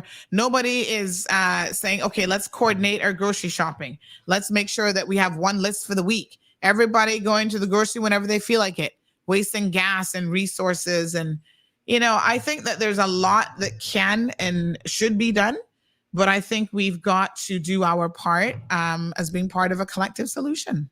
Yeah. So, you know, it's definitely a give and take, folks. So Gabby says, I definitely agree with that. I thought that was the whole point of the Going East initiative. Miss Blondie, good morning, says there are persons who are working overseas for government in their own country. Yep. Cameron says, talking about money and developers getting concessions left, right, and center. Gabby says, now it seems that they want to overdevelop Red Bay and Savannah. Overdevelop how? We only have one little plaza. So you see, this is where, again, what do y'all really want? What do you want? If you don't know what you want, you'll just fall for anything. You got to go in it knowing exactly what is it that you would like and what compromises you're willing to make as a result of that. This person says, oh, FCIB is at Health City. They're living in this play Amish country. This is not the frigging 1950s, is what this person says. And then they sent an article, the 7 benefits for remote workers, both for employers and employees. I will share this in the comment section. This you guys can check this out. So, I mean, there's lots of arguments for remote working. I think you just have to organize yourself well. Listen, I was home yesterday. I did not leave my house, none at all. I did not crank up or push a button on any vehicle. I went nowhere. And I actually was super productive yesterday. A lot of times when I stay home, I get more done when I'm staying home and working than when I'm on the road. So I got a whole bunch of files done and all kind of stuff. And for me, working from home actually allows me to free up my weekends to do more fun things, because during the week, you know, I'm here helping out CMR. I'm still doing my regular, you know, bread and butter work. I'm also able to do my laundry if I want to cook my dinner. I could do that all throughout the day. So now I don't have to wait till the weekend to do all of that sort of stuff. If I want to run to the store or get my dog groomed, I could do that in the daytime as well too. There's been times that my boss calls me up and I'm, you know, out running errands, and you know, she knows my work's always done, but then I will put in the time, 1 o'clock, 2 o'clock in the morning. Sometimes if I'm not sleeping, my work is always done. There's no, even when I get my performance reviews, they could always see there's no complaints. There's no issues with me not meeting my deadlines. My productivity is there. So it really doesn't matter if I am not on that 8 to 5 schedule. Like, you know, we do have the ability to do that, have that flexibility, which is one thing I really like about the leadership of, again, where I work at USF, is that the president of the university really understands it's so important to have work-home balance. If I am comfortable and able to do what I, you know, need to get done for my household, I'm going to then have less stress and be able to focus on the work for the university and much better without having extra stresses. If we're discouraged from coming to the office if we are feeling unwell, because all of our meetings, like, well, not all now, I would say a good 95% of our meetings are all hybrid, which means we have it in person or a virtual option. Our board, our conference rooms, our meeting rooms all have webcams and stuff inside them. and speaker systems where we're able to see each other and communicate with each other. Some departments have rules where you have to be on camera. Others, you could shut your camera off and do other things in the background, but it's really encouraged for best practices to stay on camera. But regardless, again, we have that ability to be able to flex around our times, get things done, and it just works really, really well for at least me. I know not everyone can do that type of work. Yeah, so some people struggle with the discipline. I have some friends that have the option but prefer to go into the office because they just cannot be productive at home. They know that they have too many distractions or they just can't focus. That's fine. And you've got to, I mean, and to that point, Kevin, you know, if you intend to work remotely, you've got to have a dedicated space, and some people don't have that space. So you've got to have a dedicated workspace that is just for work. It's not the kids' playroom or in your bed. You're trying to sleep, watch TV, watch Jerry Springer and, you know, reruns and you know, work at the same time. So you've got to have a dedicated space. You have to be organized. You have to have a decent computer system and whatever. So, I mean, there are some things that have to be put in place, and I can see sometimes why employers are a little bit hesitant for people to work remotely, because then they have to address and look at all of those elements to ensure that their workers have that so that they can be effective and work effectively. So yeah. And I was making a point that I forgot and I kind of went off somewhere else. Well, if you're not feeling completely well, you know, you can still work, but you should not be spreading your germs to anyone else. Your sinus is acting up, or you got a little cold. I mean, you completely could still do what you need to do, but it's best to do it from home so you're not taking it to someone else so they could take it home to their friends and family. So, I mean, it just works. And I don't have to take a sick day if I'm not feeling well, because I might be well enough to work. Now, if I'm feeling really crummy, okay, then I'll take my sick day, but I could save my sick days for a time I really need it. Yeah, absolutely. Absolutely. 9362626. We have a few minutes left in the program. Gabby says Dart has Indigo Bay, Grand Harbor, Popeyes, and Domino's. There is a Tim Horton going up, 3 gas stations in one area, Foster's, Wendy's, Pizza Hut, and Domino's in Savannah. What about North Side and East End? They need to push businesses out that way. You need to ask the people of of East End and North Side, what do they want as well? Because a lot of them will tell you, well, I don't mind driving to Savannah for this or that. My apologies, but you know, they don't necessarily want it in their neighborhoods. I don't know. I mean, you got to decide. Now, another listener to the program made this point. They said, Sandy, a proper public transport would be a great part of the solution. The problem is we as Caymanians all need to have a car for every adult per household, and we need to change our thoughts on that. There is a trickle-down effect negatively for working at home, etc. Small businesses like restaurants, petrol station, to name a few. And to this listener's point about everybody needing a vehicle, you know, we're a household of 2 adults and we have multiple vehicles. And so I understand the compromise that potentially has to be made. It's very difficult sometimes depending on the nature of your job, because I need to be mobile. So right now at 10:30, if somebody says, oh, Sandy, you know, there's a robbery up here, I need to be able to jump in a car and go to it. My husband also works. Sometimes he's stationary and sometimes he's not. He's having to go to the Flow Data Center or remote locations for his work. So we kind of need vehicles because of our job and the nature of our job making us move around a little bit. So in our case, it's more difficult to compromise on that. But there are some people who, again, they go into town, they're at the GAB building all day. The only time they would leave that building is for their 1-hour lunch break. And so if you and your husband have traditional jobs, or you and your daughter can, you know, commute into town together and she'll pick you up for lunch and you spend time for lunch. I mean, when we used to share a car, when we had very different jobs and we shared a car and we did the commute in the morning, I enjoyed it because it was a time to talk. You know what I'm saying? You're forced to sit in the car with each other. So what else could you do but either listen to the radio? But I found that we engaged in a lot of interesting conversation during the morning commute. And so it was great.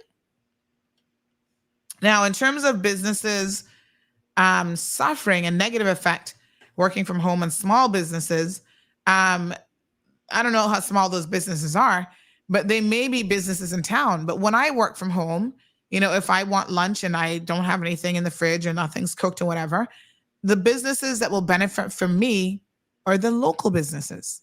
So I'm going to jump in my car, go 2 minutes up the street to Foster's, grab something from Foster's buffet line or whatever, or go to the restaurants in that plaza or the little one behind Savannah gas station.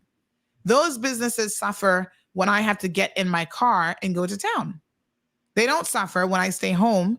Like yesterday, I ordered lunch, got me some chicken from Chill Spot here in Savannah. I only really think about Chill Spot when I'm stuck at home. And some of those little small mom and pops do need to think a little bit creative as things evolve, where it might be where they want to partner with a food delivery service or something to be able to bring the food to you. So there's different ways that they would have to, you know, be able to navigate the change, because yes, culturally we do need to probably think of some sort of vehicle importation control type stuff, and we need to figure out what that right thing is. That's a long conversation for another day with a lot of discussions, and I don't even know. I don't think anyone will be able to tell you what that what that really looks like. But it's going to take a lot of conversation to see how it's going to, either way, it's going to be uncomfortable because we're not used to it.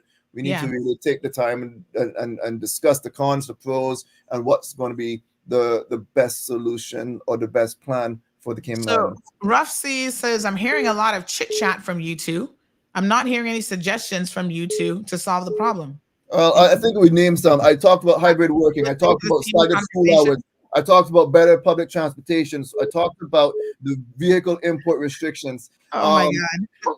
So are people listening? I don't know, Rough Seas, if you're paying attention. I'm not sure, but those are all things. I mean, there's not one size fits all. There's not one solution that fixes everything. Everybody has a part to play in order to reduce the amount of traffic. If all these things combined together, you know, is implemented, the issues would be far, far less. All right, callers on the line. Good morning, Danny. Morning. I think maybe what you need to ask Rough is what she thinks, or he or she, I'm not sure who it is, perceives the problem to be. Because I heard you guys talking about solutions. What I would say is this. When I called and I talked about an alternative route, I agree with what Eddie is saying, but one of the problems with having a public conversation is when you try to be concise, then you have to ask yourself, well, if I use a particular word, how strictly will someone interpret that or miss what I'm saying? And so when I say an alternative route, I don't mean that I agree with what Minister J proposed, which is to shift the congestion from the roundabout by King. That is not a solution. You need an alternate route. An alternate route.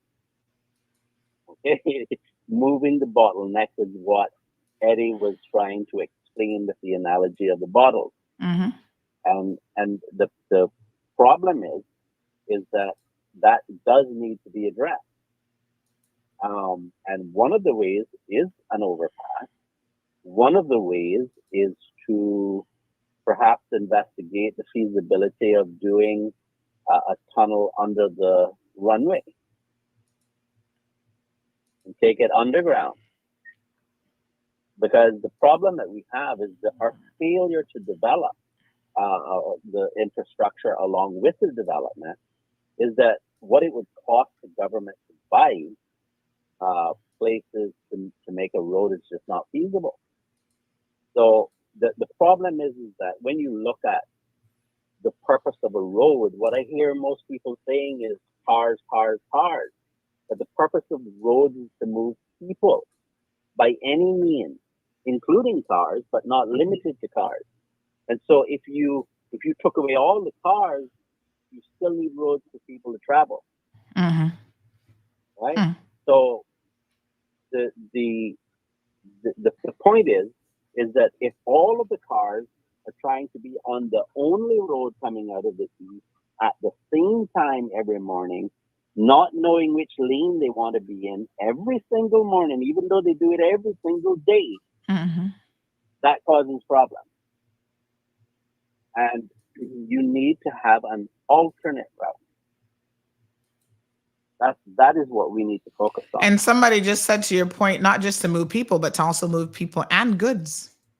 That's right. And you want to, and you know, the people who think that you can just somehow just take a wrench and throw it in development need to. I remember when Cayman Islands budget crossed the $100 million mark. It was like politicians were like, "Whoa." You know what we're at now? We're at $1 billion. Okay? Now, try turning off too many things at one time haphazardly because you're not thinking clearly about how you want to tweak things. And then find yourself with budget deficit galore. You know how fast things could change in Cayman in ways that some people might not think is connected to government's budget. We have to do things not just properly, but we need to be cognizant of our reality. If Cayman didn't have any debt to service, we could say, okay, yeah, people lose jobs, turn off the income, no problem. But we have debt that we have to pay. And when you can't repay the debt, then the complaints we're talking about become minor because now people will be stepping in and telling you how to run your country. All right, Danny, leave us there. We got another caller. Good morning, caller. Hello again, Sandra. Morning. The reality is for us here in Jonathan, Cayman, that we are our have center of business development. Jonathan, let me ask you a quick question really quickly. Yeah. Have you ever thought about getting, I'm gonna do a shameless plug here. Have you ever thought about getting your own show in Bobo 89.1 FM? They've got some space. I think you should think about it. I mean, you can still call in to our show, but I'm just saying. All right, you want to help me set that up? We can do that. I just want to say this. The reality is that the center of business is on the West Side Island, and even if we saw every opportunity for remote working happen, I don't think it would make that much of a real difference. The reality that we have is that the West Side Island has largely been, for lack of a better term, gentrified, and we have seen the vast majority of folks who, not even middle class, but in retail industry, service industry particularly, they are all out. People live out east because it's more economical to live out east at this point. We're not going to get away from the fact that those people are always going to have to be there physically going into town to do their work. And we're not going to get away from that reality. That's the way Cayman has broken down now, you know? So what really has to happen is we need to have the flow. But Jonathan, issues if we can see such a significant difference when kids, just children, are not going into Georgetown, now tell me. Yeah. And why are we, somebody asked this question too, why are we not building schools outside of Georgetown? Well, because the business center, the center is on the western side of the island. I mean, yeah, there could be schools out in the eastern districts, but obviously that's not where you're not going to have folks where the vast majority of the population is taking their children out there. So that's why you have a school bus system to also truck them out there to where they need to go. I'm certainly, Kevin, I'm certainly not against the idea of busing. I would make this point, particularly as it pertains to the private schools. The whole country pays for the fact that private schools themselves, you know, when a private school or schools in general have, you know, their operation going on, they should be the ones made to pay for and allow for the space for a side road for entrance and exit from their property, they're the ones who actually, all of this time, should have been made responsible for that, not the government, not the people of the Cayman Islands. Okay? And Jonathan, on the schools... If you look at Walker's room, snarl every day. What's that, Kevin? Oh, I was just saying, on the schools, what they have done here, and it works quite well where I live, is that they have staggered the times school starts. So elementary school starts at 8 to 3. That's their school hours. Middle school, 9:15 to 4:15. And then high school, which because high school starts at 7:30 in the morning and goes to 2:30 because they're encouraging those seniors to get part-time jobs to possibly get some work experience. But that also takes away some of the extra burden that's on the roads, especially around those schools at certain points of time. Mm-hmm. Yeah, that scenario of staggering those times would definitely do. Oh, hello? Mm-hmm. Yeah, we're hearing you. Yeah, no, that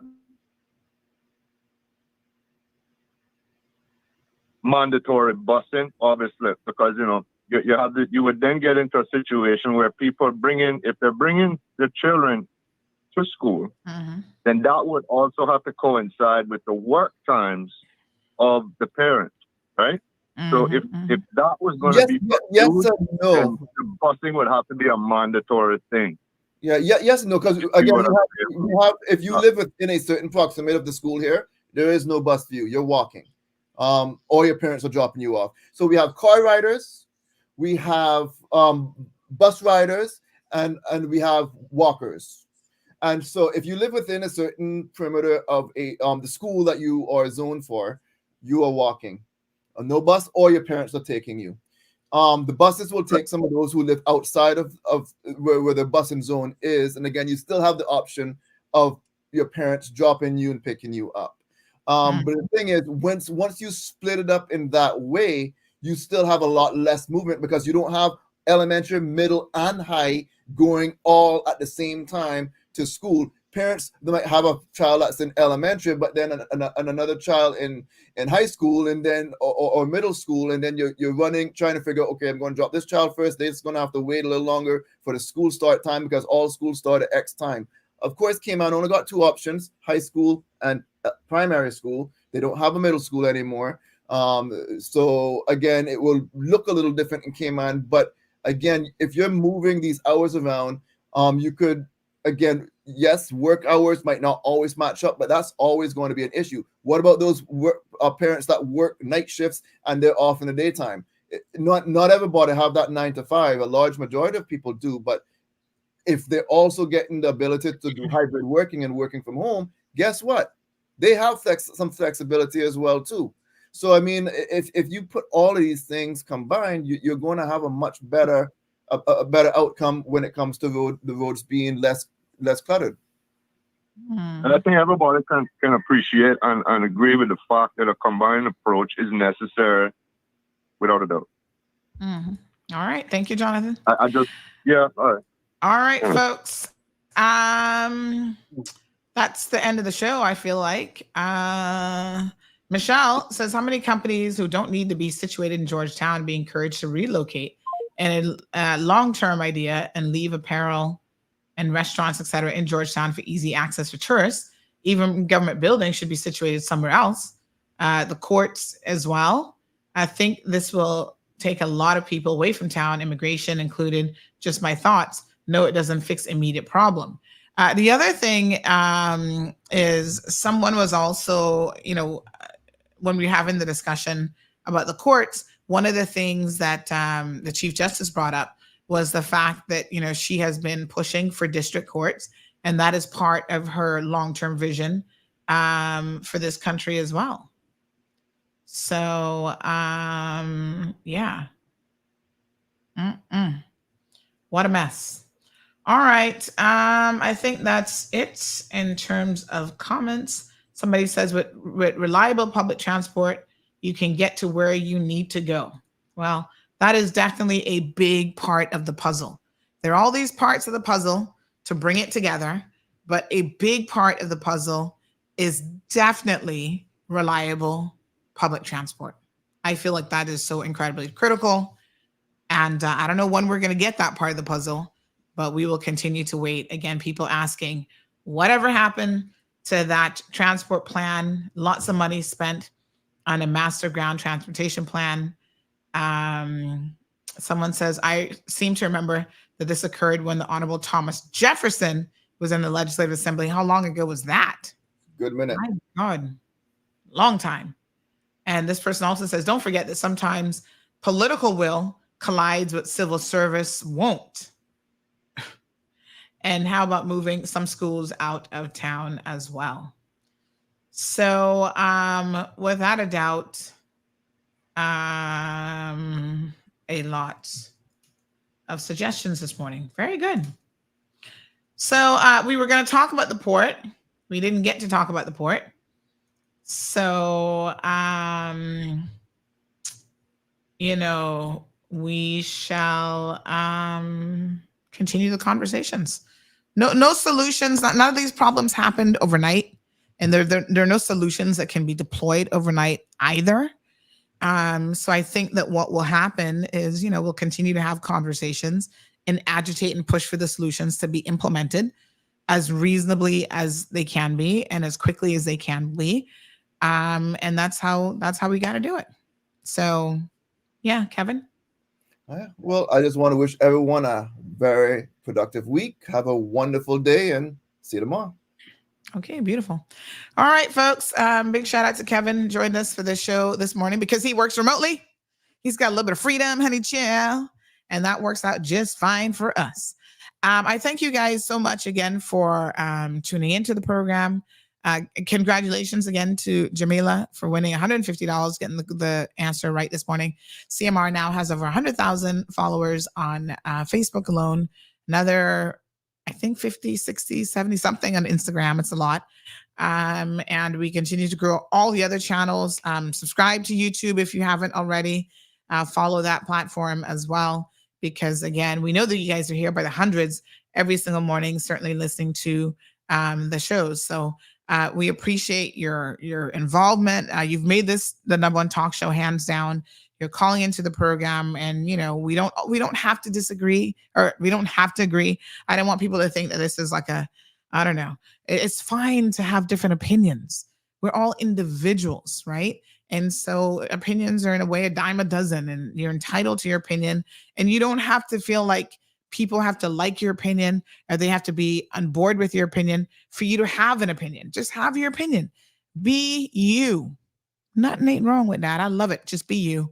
And the world is good with a lot of diversity and varying opinions, and we all put it in the mix. And I feel like you shake it, you give it a good shake, and something positive can certainly come out of it. Our elected officials, I feel like they have a lot of work to do. And that's why we've hired them to get some of this stuff put into place. Stephen Nicholson, last comment of the day, says, Shavonda says, have your opinion. Just don't be rude about it. Stephen says, obviously, I'm not in Cayman, so undecided on my decision on the new road. But the only question is to what end? Cayman needs to realize its limited space, so consideration needs to be had about public transportation and or limit the amount of cars. The one thing that I want to say about the number of cars and limiting them, even that decision the other day, and I know there were a lot of people feeling a way about it. No, let's not limit the amount of cars, blah, blah, blah, blah, blah. I can tell you that already has had a significant impact on vehicles. Even people who are in the shipping business were like, that part of their shipping business is now dead. Because they were making a lot of money off of these secondhand Japanese vehicles coming in by the hundreds this week. That market, by and large, has shrunk significantly. And then there are people who now have a ton of, they now have a ton of inventory on hand, and they're complaining that they got too many inventory on hand. So, I don't know. But it has had an immediate impact and immediate effect, which I think is so incredibly interesting. Because a lot of people are like, oh, that's not going to make a difference. It has made a difference almost immediately. Anywho, honey chill, You all have a beautiful day. Be safe on the roadways. Please take your time. If you got to go into town, if you got to drive Westbury Road, East End, wherever, just slow down. Look out for other people, including cyclists and others who are not driving in a car. All right, folks, until tomorrow morning, be safe. Thank you for tuning in to another episode of The Cold Hard Truth on Bobo 89.1 FM. Cayman's #1 talk show is live weekdays from 7:30 a.m. Never miss an episode again. Watch anytime on CMR's Facebook and YouTube channels for the latest show episodes. Don't forget to follow us online on our social media channels. And visit CaymanMarlRoad.com for all the latest news and community happenings.